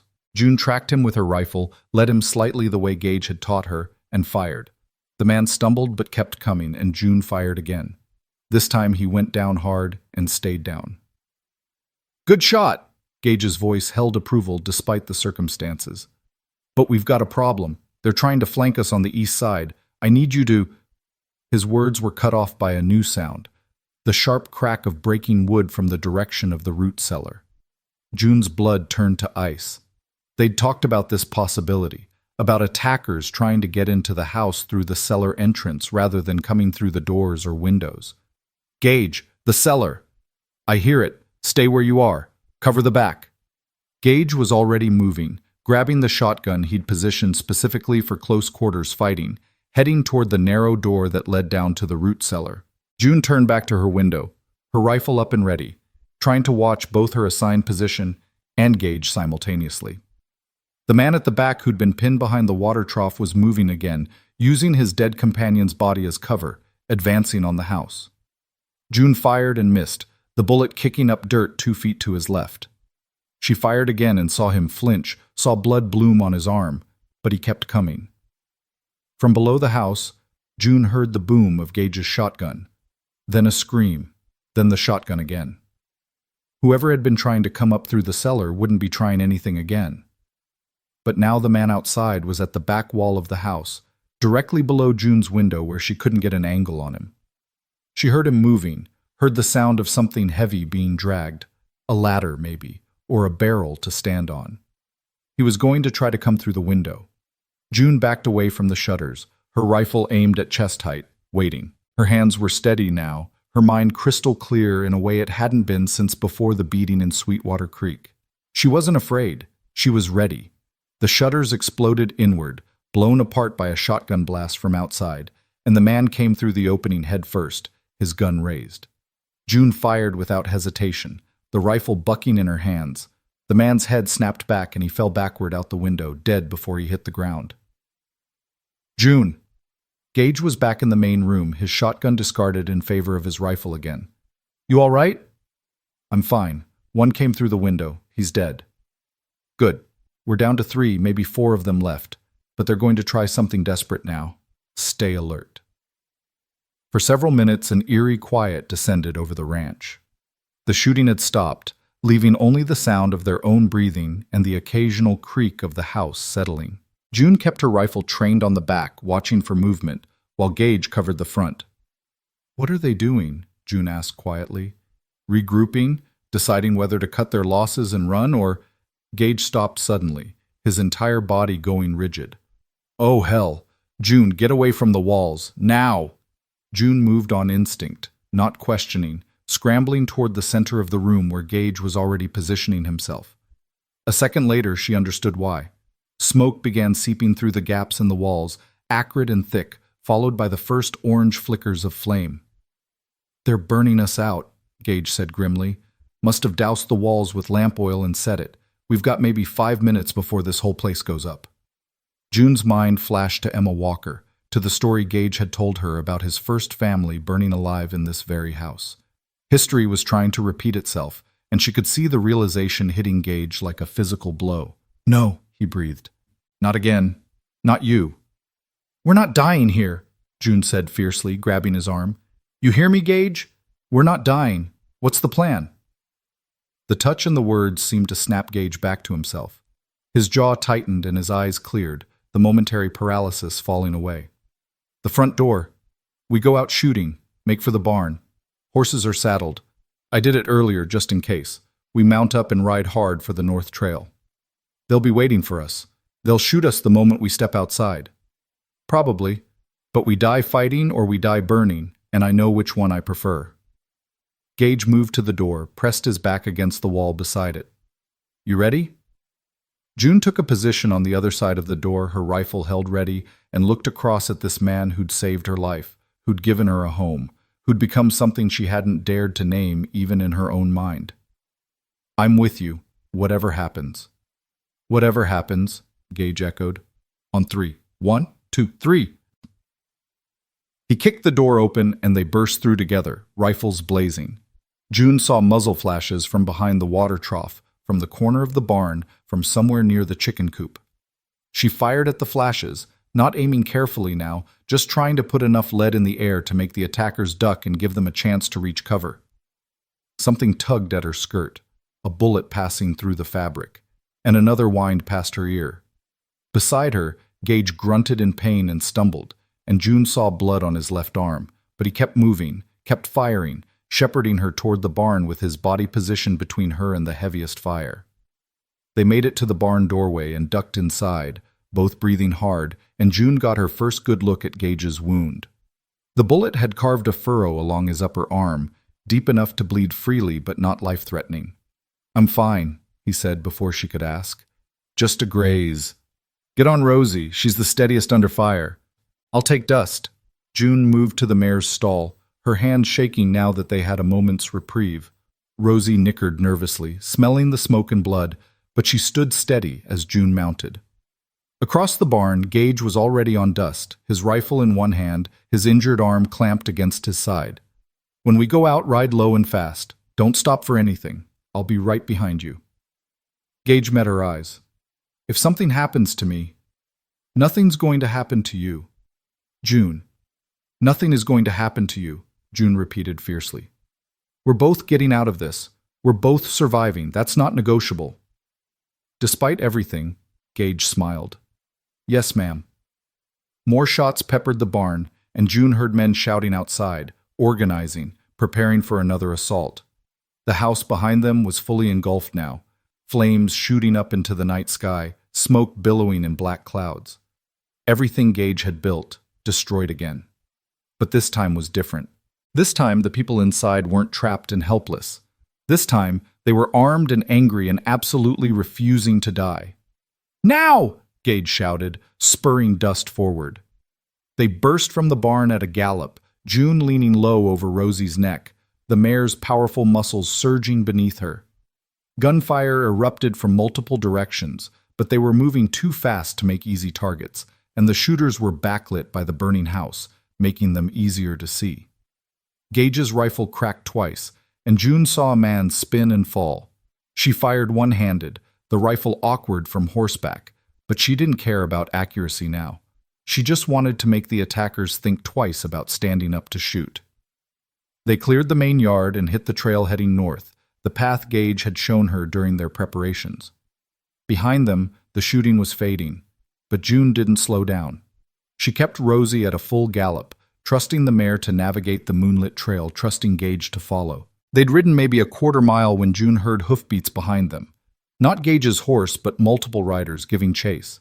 She risked a glance back and saw 3 men on horseback, outlined against the glow of the burning ranch, pushing their mounts hard. "They're following!" June shouted. "I know! Keep going!" Gage had pulled alongside her, and even in the moonlight, June could see blood staining his entire left sleeve now. The wound was worse than he'd admitted, or the hard riding was making it worse. The trail narrowed as it climbed into the hills, forcing them to single file. June took the lead, trusting Rosie to find the safest path, while Gage dropped back to guard their rear. She heard him fire twice more, heard one of the pursuing horses scream and stumble, heard men cursing. The trail twisted and turned, following the contours of the landscape, and June had to focus all her attention on not getting thrown or running into low-hanging branches. Behind her, she could hear Gage's labored breathing, could sense him struggling to stay mounted. "There!" Gage called out. "The rock's on the right! Pull in there!" June saw what he meant. A jumble of large boulders that formed a natural fortress of sorts, with enough space behind them for the horses but defensible from a few positions. She guided Rosie into the shelter and dismounted quickly, her rifle already coming up. Gage pulled in beside her and half fell from his horse, catching himself against Dust's saddle. Up close, June could see how much blood he'd lost, could see the pallor of his skin and the way his hands shook. "I'm fine," he said automatically. "You're not fine. Let me look at it." "No time. There—" Gage stopped, cocking his head to listen. The sound of pursuing hoofbeats had stopped. June strained her ears but heard nothing except the wind in the scrub brush and the heavy breathing of their horses. "Where are they?" she whispered. "Out there. Somewhere. Probably splitting up, trying to flank us, or waiting for daylight." Gage slid down the boulder until he was sitting, his rifle across his lap. "We're pinned here. Can't move without them hearing us, and I can't ride much further anyway." June's mind raced through their options. They were 3 or 4 miles from the ranch, maybe 2 miles from the main road where they might find help. Dawn was still hours away. Gage was injured and losing blood.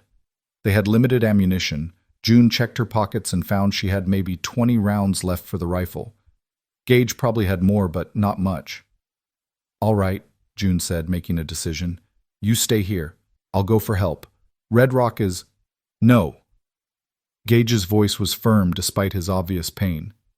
"You don't know the way well enough, and if they catch you alone, you're dead. We stay together. You need a doctor. That arm will keep for a few more hours. I've had worse." Gage pulled a bandana from his pocket and tied it awkwardly around his wound, using his teeth to tighten the knot. "Come first light, we'll reassess, but right now we dig in and wait." June wanted to argue, wanted to do something other than just sit here while Gage bled, but she recognized the logic of his words. Moving now in the dark with armed men hunting them would be suicidal. So she positioned herself at the edge of their rocky shelter, her rifle aimed out at the darkness, and settled in to wait. Beside her, she could hear Gage's breathing growing more labored, could smell the copper tang of blood on the night air. "Tell me something," Gage said after a long silence. "Something good. Something from before everything went to hell." June thought for a moment, reaching back through her memories for something untainted by loss and pain. "When I was 7, she said quietly, my father took me to San Antonio for the first time. Just the 2 of us. Mama was sick, so it was this special trip. We stayed in a real hotel, ate in a restaurant, walked around the city looking at everything. And there was this street musician playing a fiddle. He was playing the most beautiful music I'd ever heard. and my father gave me a penny to put in his hat." "What did he play?" Gage asked, his voice drowsy. "Shenandoah." I didn't know the name then, but I learned it later, and for years after, whenever I heard that song, I'd think of that day, of my father's hand in mine, of the sun on my face, of being happy and safe and loved. June's voice caught slightly. "That's what I hold on to when things get dark. That memory, that feeling." "That's good," Gage murmured. "That's real good, June." He fell silent after that, and June listened to his breathing, counting the intervals, making sure they stayed steady. She wanted to check on him more thoroughly, wanted to do something about the blood he was losing, but she didn't dare take her attention off the darkness surrounding them. Hours crawled past. June's eyes burned with the effort of staring into the shadows, her ears straining for any sound that might indicate approaching danger. The temperature dropped as the night progressed, and she wished she'd grabbed a coat before they fled. Wished she could do something to keep Gage warm. Finally, imperceptibly at first, the sky began to lighten in the east. Dawn was coming, bringing with it both hope and danger. They'd be able to see their attackers, but their attackers would be able to see them too. As the gray light strengthened, June saw movement about 50 yards out. A man rising from behind a rock, stretching stiff muscles, clearly thinking the people he was hunting were either long gone or dead. June raised her rifle carefully, sighted on the man's center mass, and hesitated. She'd killed men during the attack on the house, at least 2, probably 3, but those had been in the heat of battle, split-second decisions made in chaos and fear. This was different. This was deliberate, calculated. This was cold-blooded killing, and something in June rebelled against it. "Do it," Gage said quietly from behind her. "He won't hesitate to kill you if the positions were reversed." June knew he was right. These men had burned Gage's house, had tried to murder them both, would try again given the chance. This wasn't murder. This was survival. She squeezed the trigger. The man dropped, and immediately 2 other locations erupted with gunfire. The other pursuers, revealing their positions as they shot at where they'd seen June's muzzle flash. Bullets ricocheted off the rocks around them, spraying them with stone chips. June ducked back into cover and looked at Gage. His face was gray now, his lips bloodless, but his eyes were still sharp. "2 more," he said. "Maybe 3, can't quite tell. We can't stay here. You need medical attention. I need to not get shot again more than I need medical attention. Give me your rifle. You reload mine." Gage took her rifle and positioned himself at a different angle, his movements slow but deliberate. June quickly reloaded his rifle, her hands moving through the familiar motions with practiced efficiency. As she worked, she heard Gage fire twice, then grunt with satisfaction. "1 down," clipped another, saw him fall back. "How many rounds do we have left?" "Not enough for a prolonged fight. We need to end this soon." Gage handed back June's rifle and took his own. "There's a gully about 30 yards to our left, runs north toward the main road. If we can make it there, we can use it for cover and keep moving, but we'll be exposed for maybe 10 seconds getting to it." 10 seconds is a long time to be a target. You have a better idea? June didn't. She checked her rifle one more time, made sure her pistol was secure in her waistband, and nodded. "I'm ready when you are. We go on 3. You run, I'll cover you. When you're safe, you cover me. Understood?" "Understood." Gage took a deep breath, steadying himself. 1, 2, 3. June burst from cover and ran, her legs pumping, her lungs burning, every second expecting to feel a bullet tear into her back. Gunfire erupted behind her, Gage laying down covering fire, and she heard bullets whining past her head, but she didn't stop, didn't slow down, just ran until she reached the gully and threw herself into it. She rolled, came up with her rifle ready, and saw Gage stumbling toward her, his face a mask of pain and determination. Behind him, she saw a man rise from cover, taking careful aim at Gage's back. June fired without conscious thought, pure instinct driving her actions. The man jerked and fell, and Gage made it to the gully, collapsing beside her with a gasp. "Good shot," he managed. "Saved my life." "We're even now," June replied, helping him sit up. His wound had opened up again during the run, blood flowing freely. Come on, we need to keep moving. They moved down the gully, using it as cover, stopping every few yards so Gage could rest. June kept her rifle ready, watching their back trail for pursuit, but after several minutes of seeing and hearing nothing, she began to hope that maybe they'd gotten away. They'd traveled perhaps half a mile when June heard the most beautiful sound she'd ever encountered, the jingle of harness and the rumble of wagon wheels on the main road, just ahead and above them. "Hello?" June shouted, climbing up out of the gully. "Help! We need help!" The wagon, a freight wagon heading east, pulled to a stop, and a grizzled teamster peered down at her with wide eyes. "Miss, you all right? You're covered in blood and—" "It's not my blood. My friend is injured. We were attacked. Please, we need to get to Red Rock, to a doctor." The teamster didn't ask questions. He climbed down and helped June get Gage up and into the wagon bed, then whipped his team into the fastest pace they could manage. June cradled Gage's head in her lap, pressing her hand against his wound to slow the bleeding, whispering reassurances she wasn't sure she believed. "Stay with me," she said. "You don't get to die after everything we've been through. You hear me, Gage Walker? You stay with me." Gage's eyes fluttered open, focusing on her face with obvious effort. "Not dying," he mumbled. "Too stubborn." "That's right, you're too stubborn. We're both too stubborn."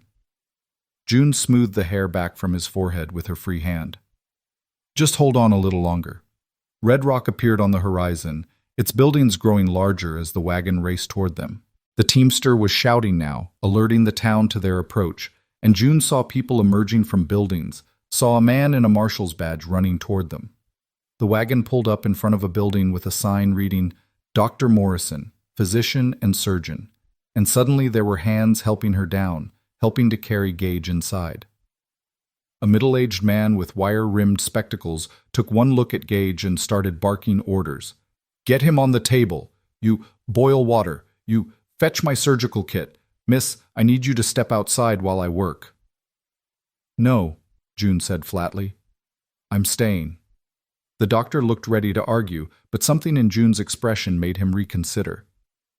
"Fine, but stay out of my way." For the next hour, June stood against the wall and watched Dr. Morrison work to save Gage's life.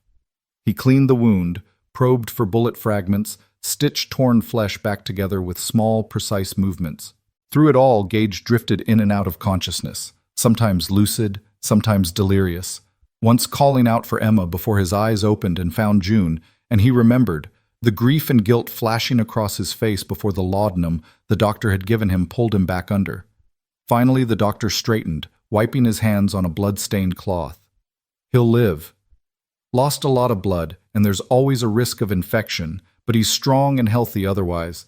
He should make a full recovery with rest and proper care." June felt her knees buckle with relief, and she caught herself against the wall. "Thank you. Thank you so much." "Don't thank me yet. That's only half your problem solved." The doctor gestured toward the door where the marshal now stood. "The marshal's going to want to know what happened. And from the looks of both of you, it's one hell of a story." June looked at the marshal, a lean man in his 50s with shrewd eyes and a no-nonsense expression, and straightened her spine. She'd survived a beating. She'd survived an attack. She'd killed men in defense of her life and Gage's. Whatever came next, she'd face it the same way she'd faced everything else. Standing up, fighting back, refusing to yield. "It is one hell of a story, Marshal," she said. "And you're going to want to hear every word of it. Because the man behind this, Calvin Briggs, he's not going to stop. Not unless someone stops him first." The marshal's eyes sharpened with interest. "Calvin Briggs. Now that's a name I haven't heard in a while. Come with me, miss. Let's talk about what happened, and then let's talk about what we're going to do about it." June sat across from Marshal Tom Hendricks in his small office, a cup of coffee growing cold in her hands, and told him everything. She started with Sweetwater Creek, with Blake Harker's fists and the dust in her mouth and the good people who'd watched her nearly die. She told him about Gage pulling her from that street, about the ranch, about the visit from Dutch and the other men. She described the attack in detail, the fire, the shooting, the desperate flight through the darkness. And she told him about Calvin Briggs, about what he'd done to Gage's family 3 years ago, about why a man like that couldn't be allowed to keep hurting people. The marshal listened without interruption, his weathered face impassive, his fingers steepled beneath his chin. When June finally finished, he was quiet for a long moment, and she couldn't read his expression well enough to know whether he believed her or thought she was hysterical or simply didn't care. "Calvin Briggs," he finally said, the name heavy in his mouth. "Been looking for that son of a bitch for years. Rangers want him. Federal marshals want him. Hell, every lawman from here to New Mexico wants him. But he's like smoke. The minute you think you've got him pinned down, he slips away." "Then help us catch him," June said. "He sent men to kill us. They failed, but he'll try again. And next time maybe we won't be lucky enough to survive." "What makes you think I can do anything the Rangers couldn't?" "Because you're here and they're not. Because Gage knows Calvin better than anyone, spent years hunting him, knows how he thinks, knows his patterns. And because—" June leaned forward, holding the marshal's gaze. "Because if you don't help us, Gage is going to go after Calvin himself the moment he's healed enough to ride. And he'll either get himself killed, or he'll kill Calvin outside the law. And either way, justice won't be served." Marshal Hendricks studied her for a long moment, and June saw something like respect flicker in his eyes. "You love him, Gage Walker." It wasn't a question, but June answered anyway. "Yes, I do. I didn't mean to, didn't plan on it, but yes. And I won't watch him throw his life away on revenge when there's a better way." "The better way being?" "We find Calvin. We bring him in alive. We make him stand trial for everything he's done, for Emma Walker and her children, for all the other people he's killed and hurt. We make him pay under the law instead of outside it." The marshal leaned back in his chair, which creaked under his weight. "That's a nice thought, miss. But men like Calvin Briggs don't go quietly. They don't surrender. They go down fighting, taking as many people with them as they can." "Then we make sure we're ready for the fight," June said firmly, "but we try it the right way first. We owe that to Gage. We owe it to everyone Calvin's hurt." Marshal Hendricks was quiet again, clearly weighing his options. Finally he nodded. "All right, I'll wire the Rangers, let them know Calvin's active in this area. I'll deputize some men, form a posse. But I need something from you first." "What?" "I need you to convince Gage Walker to help us. Not to go off half-cocked on his own, but to work with us, use that knowledge he has to help us find Calvin and bring him in." The marshal's expression was grave. "Can you do that?" June thought about Gage, about the pain and rage and guilt that had been eating at him for 3 years. She thought about how he'd looked when Dutch mentioned his family, about the way his hands had shaken after telling June his story. Convincing him to work within the law instead of seeking personal vengeance was going to be like trying to redirect a river. Possible, maybe, but difficult and dangerous. "I'll try," she said. "That's all I can promise." "That'll have to be enough. Now go on back to the doctors. Your man's going to wake up soon and he'll want to see you." June stood, her body aching from the night's exertions, and made her way back to Dr. Morrison's surgery. She found Gage awake, propped up on pillows, his left arm heavily bandaged and held in a sling. His face was still pale, but his eyes were clear and focused when they found her in the doorway. "There you are," he said, his voice hoarse. "Thought maybe I'd dreamed you. Thought maybe you were—" "I'm fine. Not a scratch on me." June crossed to his bedside and took his good hand in both of hers. "You scared me, Gage Walker. When you were bleeding like that, when you passed out in the wagon, I thought, I know. I'm sorry." He squeezed her hand weakly. "Doctor says I'll be fine. Couple weeks of rest and I'll be good as new." "A couple weeks if you actually rest, which, knowing you, is unlikely." Despite everything, Gage smiled. "You know me too well already." "I know you well enough to know what you're thinking right now. You're thinking about Calvin Briggs, about going after him as soon as you can sit a horse." June held his gaze. "Don't." "June, let me finish. I talked to Marshal Hendricks. He's willing to help us, to form a posse, to go after Calvin the right way. But he needs your help. He needs your knowledge of how Calvin operates, where he might be hiding, how to find him." "I work alone," Gage said automatically. "No, you don't, not anymore. You work with me, with the marshal, with people who want the same thing you want, to stop Calvin before he hurts anyone else." June moved closer, her voice dropping. Emma wouldn't want you to throw your life away on revenge. Your children wouldn't want that. They'd want you to live, to find some kind of peace, to be more than just the man who hunts the man who killed them. Gage's eyes glistened with unshed tears. You don't know what it's like. The anger. The need to make him pay with my own hands. You're right. I don't know exactly what that's like. But I know what it's like to be beaten down and left for nothing.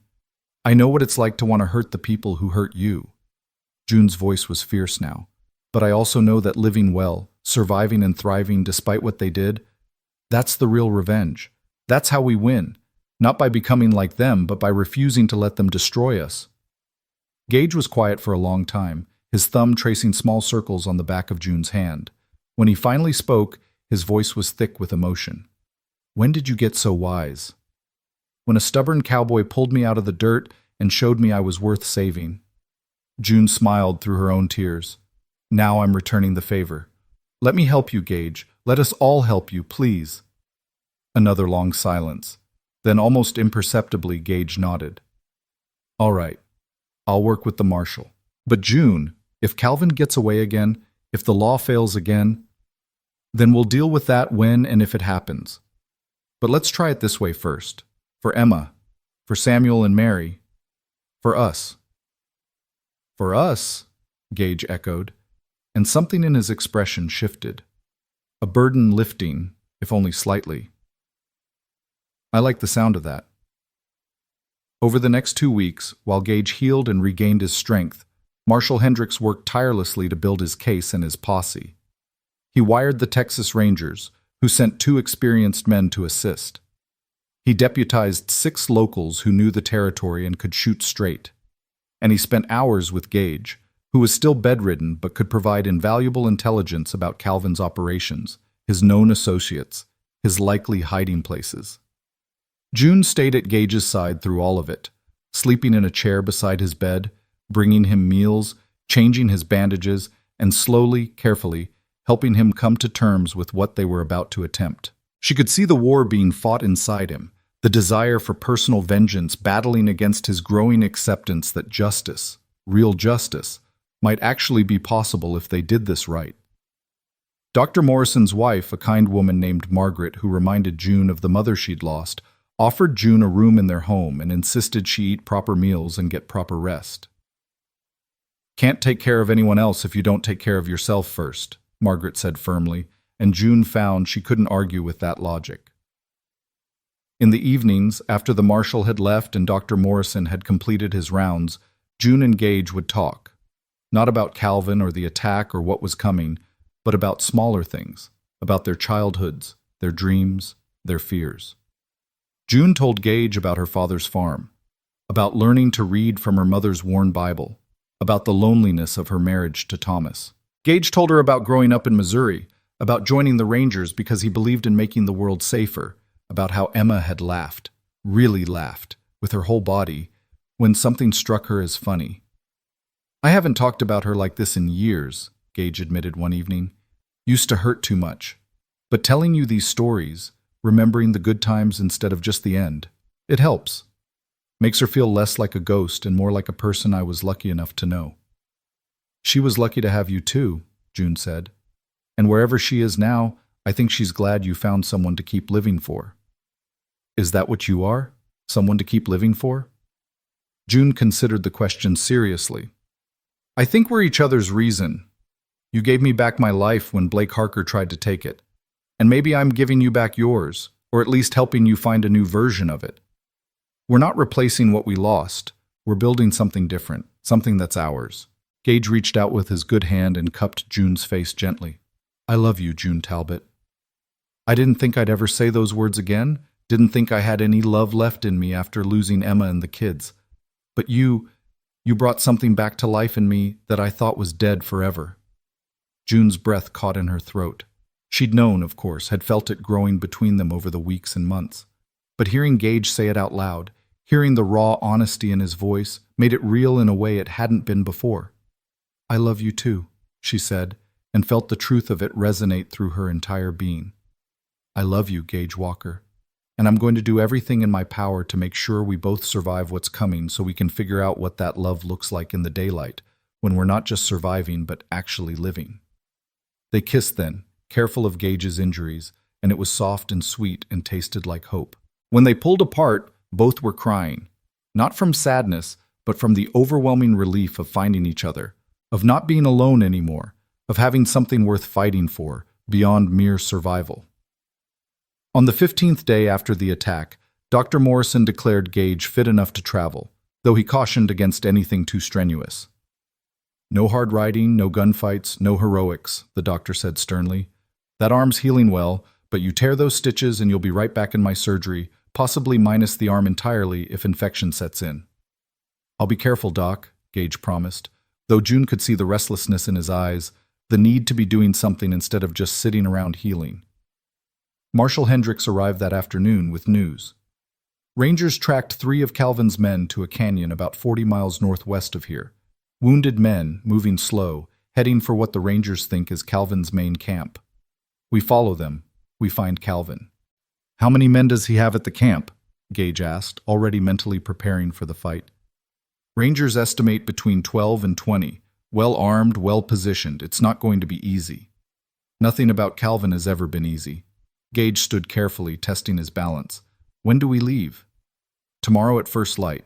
That gives you tonight to rest up, and gives me time to make sure the posse's ready." The marshal looked between Gage and June. "Miss Talbot, I'll arrange for you to stay here in town where it's safe. This is going to be dangerous, and—" "I'm coming with you," June interrupted. "Absolutely not," Gage and the marshal said simultaneously. June crossed her arms and fixed them both with a look that would have cowed a lesser man. "I can shoot. I can ride. I've already killed 3 of Calvin's men defending Gage and myself. I'm not staying behind like some delicate flower while you men ride off to risk your lives." "June, this is different from defending the ranch," Gage said, his voice gentle but firm. "This is going to be an all-out assault on a fortified position. People are going to die. I won't risk losing you. And I won't sit here wondering if you're alive or dead, wondering if I could have helped, wondering if my absence made the difference between success and failure." June moved closer to Gage, her voice dropping. "You said we're each other's reason for living. That means we face the dangerous things together, not separately. You don't get to protect me by leaving me behind. That's not how this works." Gage looked at the marshal helplessly. "A little support here would be appreciated." "Don't look at me. My wife would skin me alive if I tried to tell her she couldn't do something because it was too dangerous." Marshal Hendricks shrugged. "Besides, Miss Talbot's right. She's proven she can handle herself in a fight, and we need every gun we can get if we're going up against 20 of Calvin's men." "This is insane," Gage muttered, but June could see him weakening. "This is partnership," June corrected. "This is what it means to stand with someone. You said I'd stand with you, Gage. Let me." Gage closed his eyes, clearly fighting an internal battle. When he opened them again, June saw resignation mixed with pride. "Fine, but you stay close to me. You follow my orders without question. And if I tell you to run, you run. Agreed?" "Agreed," June lied, knowing full well that if it came down to it, she'd do whatever was necessary to keep Gage alive. Orders be damned. They set out at dawn the next morning, a force of 12 in total. Marshal Hendricks led, with the 2 Rangers flanking him. Gage rode beside June, his rifle across his saddle, his injured arm still in a sling, but otherwise looking stronger than he had in days. The 6 deputized locals brought up the rear, good men all, according to the marshal, men who understood the stakes and were willing to risk their lives to bring Calvin Briggs to justice. They rode through country June had never seen before, following trails that wound through arroyos and over mesas, the landscape growing progressively more rugged and remote. This was outlaw country, the marshal explained, places where a man could disappear if he knew the land, where posses rarely ventured because the terrain was too dangerous and the likelihood of ambush too high. "Calvin knows we're coming," Gage said as they rode. "Dutch would have reported back after the attack failed. Calvin knows we survived, knows we're likely coming for him. He'll be ready." "Then we'll be readier," Marshal Hendricks replied grimly. Rangers are scouting ahead. They'll give us advanced warning if there are any surprises waiting. They made camp that night in a protected hollow, with guards posted and fires kept small. June sat with Gage away from the others, watching the stars emerge in the darkening sky, and tried not to think about what tomorrow might bring. Scared? Gage asked softly. Terrified, June admitted. But also, I don't know. Ready, I guess. Ready to finish this, one way or another. You don't have to go through with this. Even now you could turn back, head to Red Rock, wait for us there. I could, June agreed, but I won't. We're in this together, Gage, all the way to the end. Gage pulled her close with his good arm, and they sat like that until the stars filled the sky and the night grew cold, drawing strength from each other's presence, preparing themselves mentally for what the next day would bring. They reached the canyon just before noon. The Rangers had done their work well. They'd identified the camp's location, counted the guards, mapped the approaches. Calvin had chosen his position carefully, June saw. The camp was in a box canyon with steep walls and only one entrance, easily defensible but also potentially a trap if they could block that entrance. Marshal Hendricks gathered the posse and laid out the plan. Half of us will approach from the front, make noise, draw their attention. The other half, including you, Gage, since you know Calvin by sight, will circle around and come in from above. There's a trail the Rangers found that leads to the canyon rim. It's dangerous, but it gives us the high ground. And if Calvin tries to run, one of the deputies asked, then we make sure there's nowhere for him to run to. This ends today, one way or another. They split into two groups. June insisted on going with Gage's group, and after a brief argument that she won through sheer stubbornness, he relented. They left their horses with the deputies who would approach from the front and began the difficult climb up to the canyon rim. The trail was treacherous, little more than a goat path in places, with loose stones and steep drops that made June's heart pound. Gage moved carefully, his injured arm hampering his balance, and June stayed close, ready to catch him if he stumbled. Behind them, the two Rangers and one of the deputies climbed in silence, their rifles slung across their backs, their eyes scanning for threats. It took them an hour to reach the rim, and by the time they did, June's legs were trembling with exertion, and her hands were scraped raw from grabbing at rocks for support. But they'd made it. Below them, perhaps 30 feet down, they could see Calvin's camp, rough shelters built against the canyon walls, a cooking fire burning, men moving around with the casual confidence of people who believed themselves safe. Gage lay flat on the rim and studied the camp through a small telescope, his jaw tight. I count 16 men. No, wait, 17. And there, his voice went hard. There's Calvin. June moved beside him and looked where he was pointing. She saw a man standing near the largest shelter, tall and lean, with dark hair going gray at the temples and an air of command even from this distance. He didn't look particularly evil or threatening, just a man, ordinary and human. But June knew better than to judge by appearances. Evil rarely looked the part. Below them, at the canyon entrance, June heard the sound of horses and shouting. The marshal's group had arrived, making themselves known, drawing Calvin's attention to the front, while Gage and his team prepared to attack from above. Get ready, Gage whispered. When the marshal gives the signal, 3 shots close together, we start shooting. Aim for the men with guns. Try not to hit the horses. And June, he looked at her, his eyes full of worry and love. Stay safe. You too, June replied, checking her rifle one final time.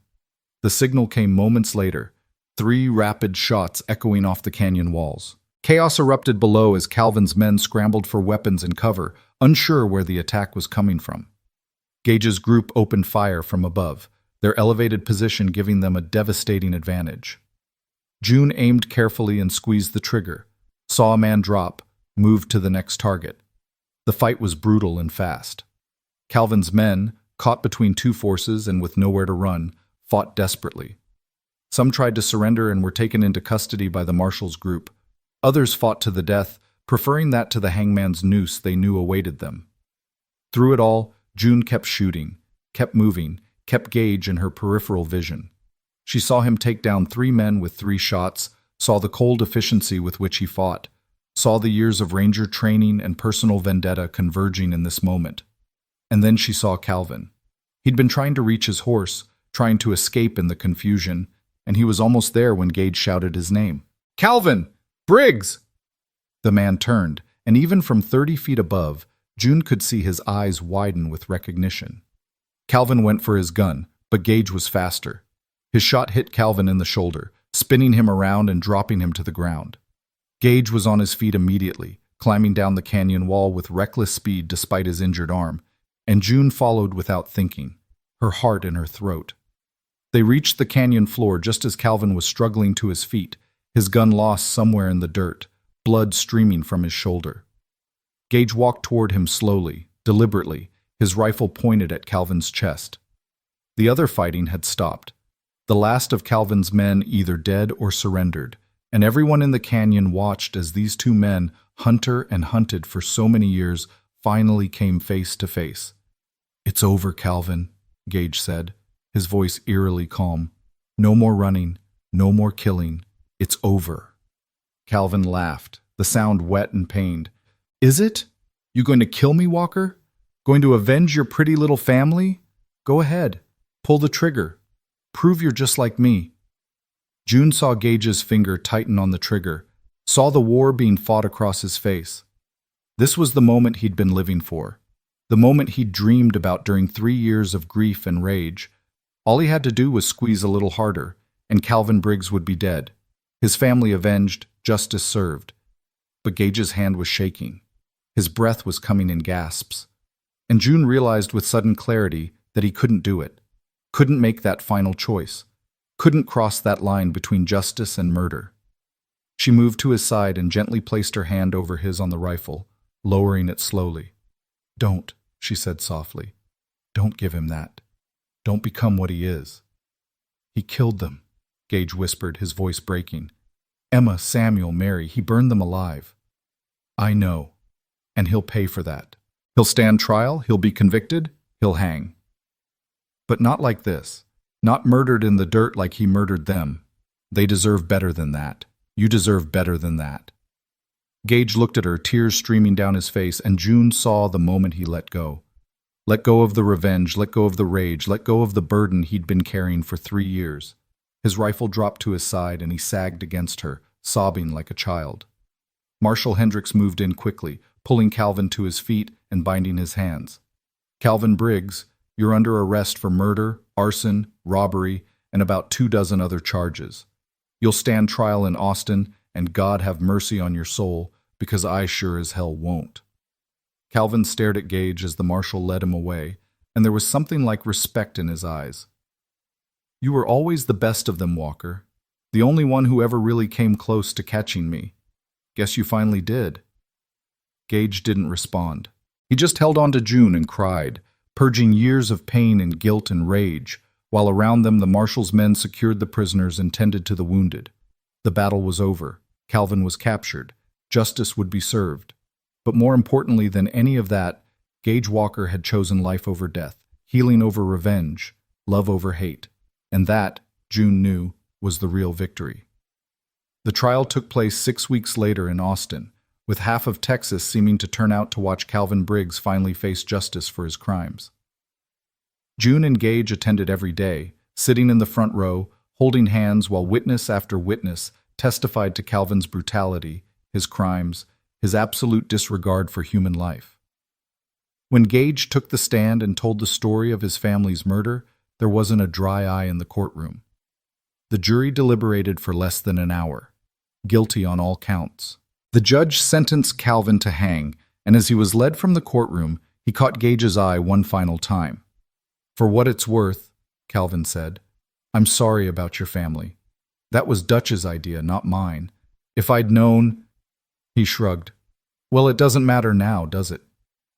Gage just nodded, and June saw that he'd meant what he said in the canyon. He'd let it go. Not forgotten, he'd never forget Emma and his children. But he'd released the need for personal vengeance, had found a kind of peace in seeing justice actually work the way it was supposed to. They stayed in Austin for the hanging, both of them feeling like they needed to see it through to the very end. When Calvin dropped through the trap and the doctor pronounced him dead, Gage let out a long, shuddering breath and turned to June.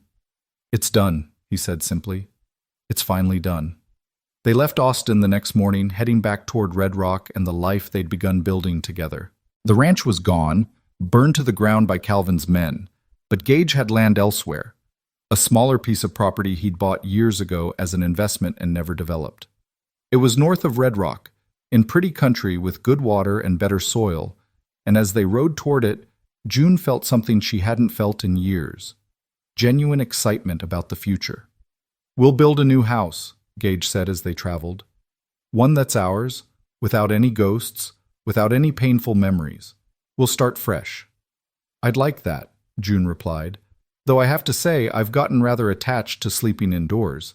Maybe we could hurry the building process along." Gage laughed, really laughed, with joy and lightness, and June realized it was the first time she'd heard that sound from him. "Tell you what, we'll stay at the hotel in Red Rock while we build. That way you'll have a real bed and 4 solid walls, and I'll have you close by while I'm working. Deal?" "Deal. Though I should warn you, I intend to help with the building. I'm not sitting around in town being decorative while you do all the work." "I wouldn't dream of trying to stop you. You're the most stubborn woman I've ever met, remember?" "Determined," June corrected with a smile. "The word is determined." They reached the property 3 days later, and June fell in love with it immediately. The land rolled gently, with a creek running through the southern section and a stand of old oak trees that would provide shade and beauty. There was already a small barn on the property, in better shape than the one that had burned, and the foundation for a house had been laid years ago, but never built on. "We can use this foundation," Gage said, examining it critically. "Save us some time and work. If we push hard and the weather cooperates, we could have walls up before winter." They spent the next 4 months living in Red Rock and building their house. True to her word, June worked alongside Gage every day, sawing boards, hammering nails, laying stones for the fireplace. Margaret Morrison taught her about plastering and finishing, while Gage handled the heavy timber work with help from some of the deputies who'd ridden with them against Calvin. As the house took shape, so did their relationship. They worked out the rhythms of living together, of compromise and collaboration, of building something that belonged to both of them equally. Gage taught June to read the land, to understand weather patterns and soil quality. June taught Gage to laugh again, to find joy in small moments, to accept that moving forward didn't mean forgetting the past. On a crisp November afternoon, with the first hints of winter in the air and the house finally complete, Gage and June stood on their new front porch and surveyed what they'd built together. The house wasn't fancy, just a simple structure of wood and stone, but it was solid and true and theirs. "What do you think?" Gage asked. "I think it's perfect," June replied honestly. "I think it's exactly what we both needed." Gage turned to her, his expression serious. "June Talbot, I've been meaning to ask you something. Probably should have asked weeks ago, but I wanted to wait until the house was done, until we had something solid to build a life around."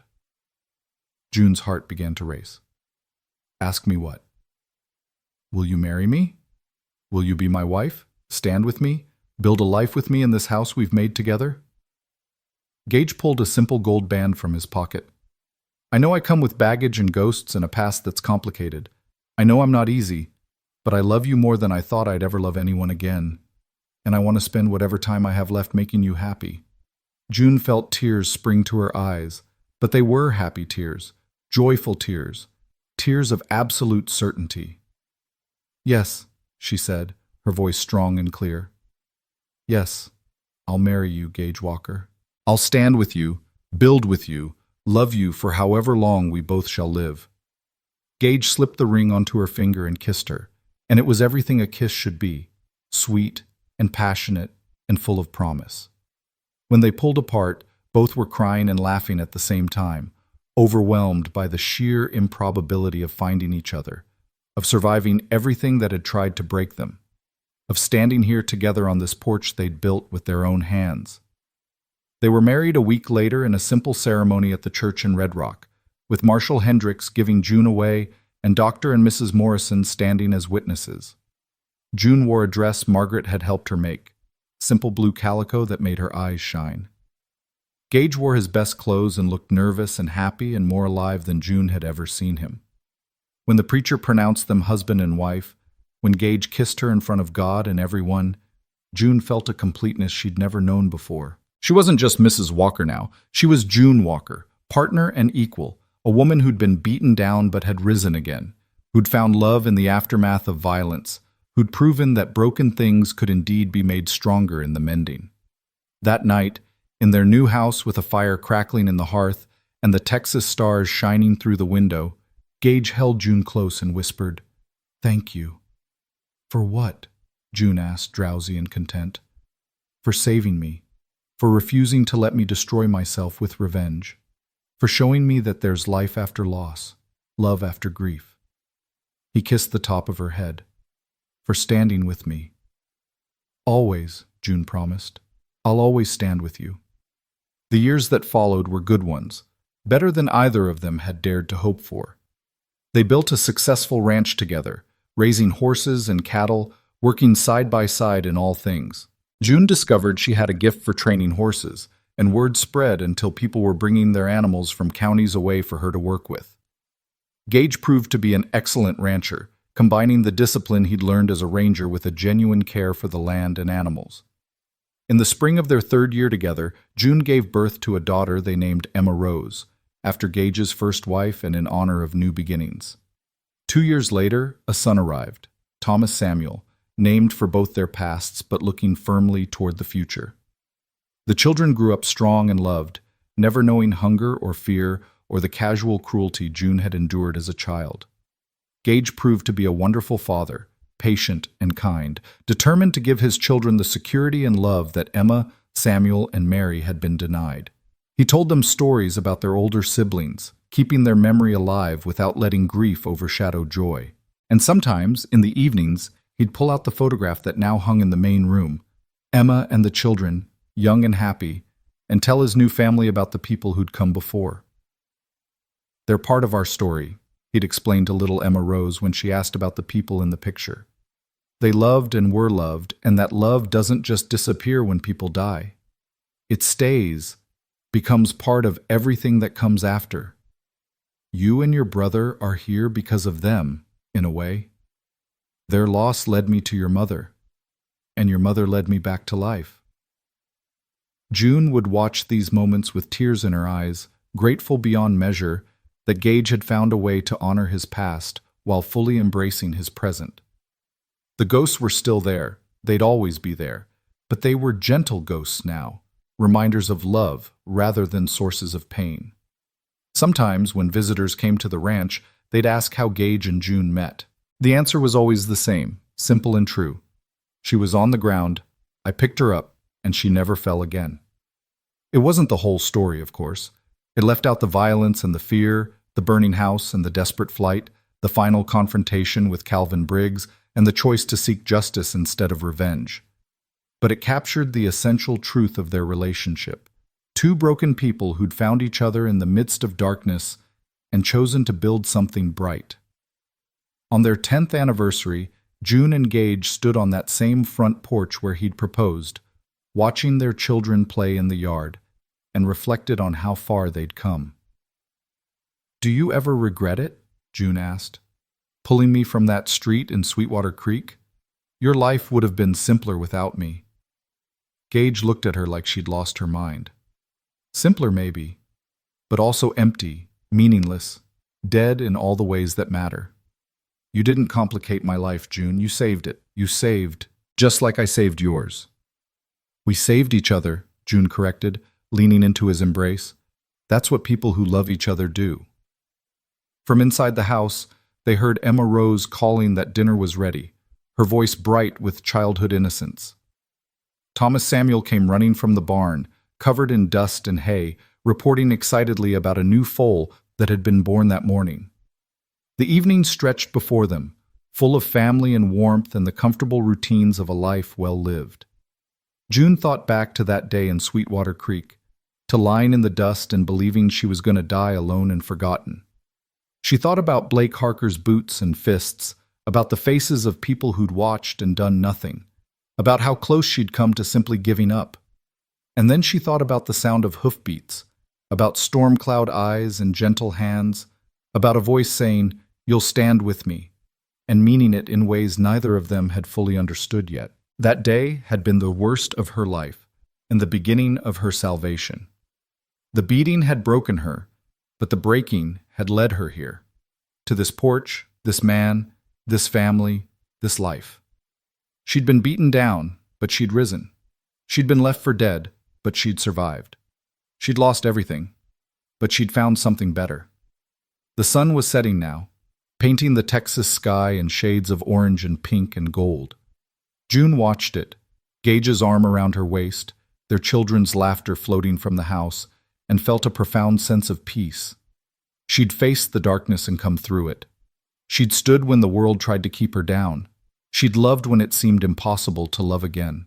She was June Walker, survivor, fighter, wife, mother, woman who'd been beaten but never broken. And every breath she took, every moment of joy she experienced, was a victory over every person who'd ever tried to make her feel like less than she was. Blake Harker had tried to destroy her in that Sweetwater Creek street. Calvin Briggs had tried to finish the job. Both had failed. And June knew, with absolute certainty, that she would never fall again. She would stand, with Gage beside her, with her children around her, with her head high and her spine straight, for all the days of her life. The woman who'd been beaten in the dust was gone. In her place stood someone stronger, wiser, more complete. Someone who knew her own worth and refused to let anyone diminish it. Someone who'd learned that true strength wasn't about never falling down. It was about getting back up, about choosing to keep going, about refusing to let the cruelty of others define your story. June Talbot had fallen, but June Walker would stand forever. And that, she thought as Gage kissed her temple and Emma Rose called them in for dinner, was the best revenge of all.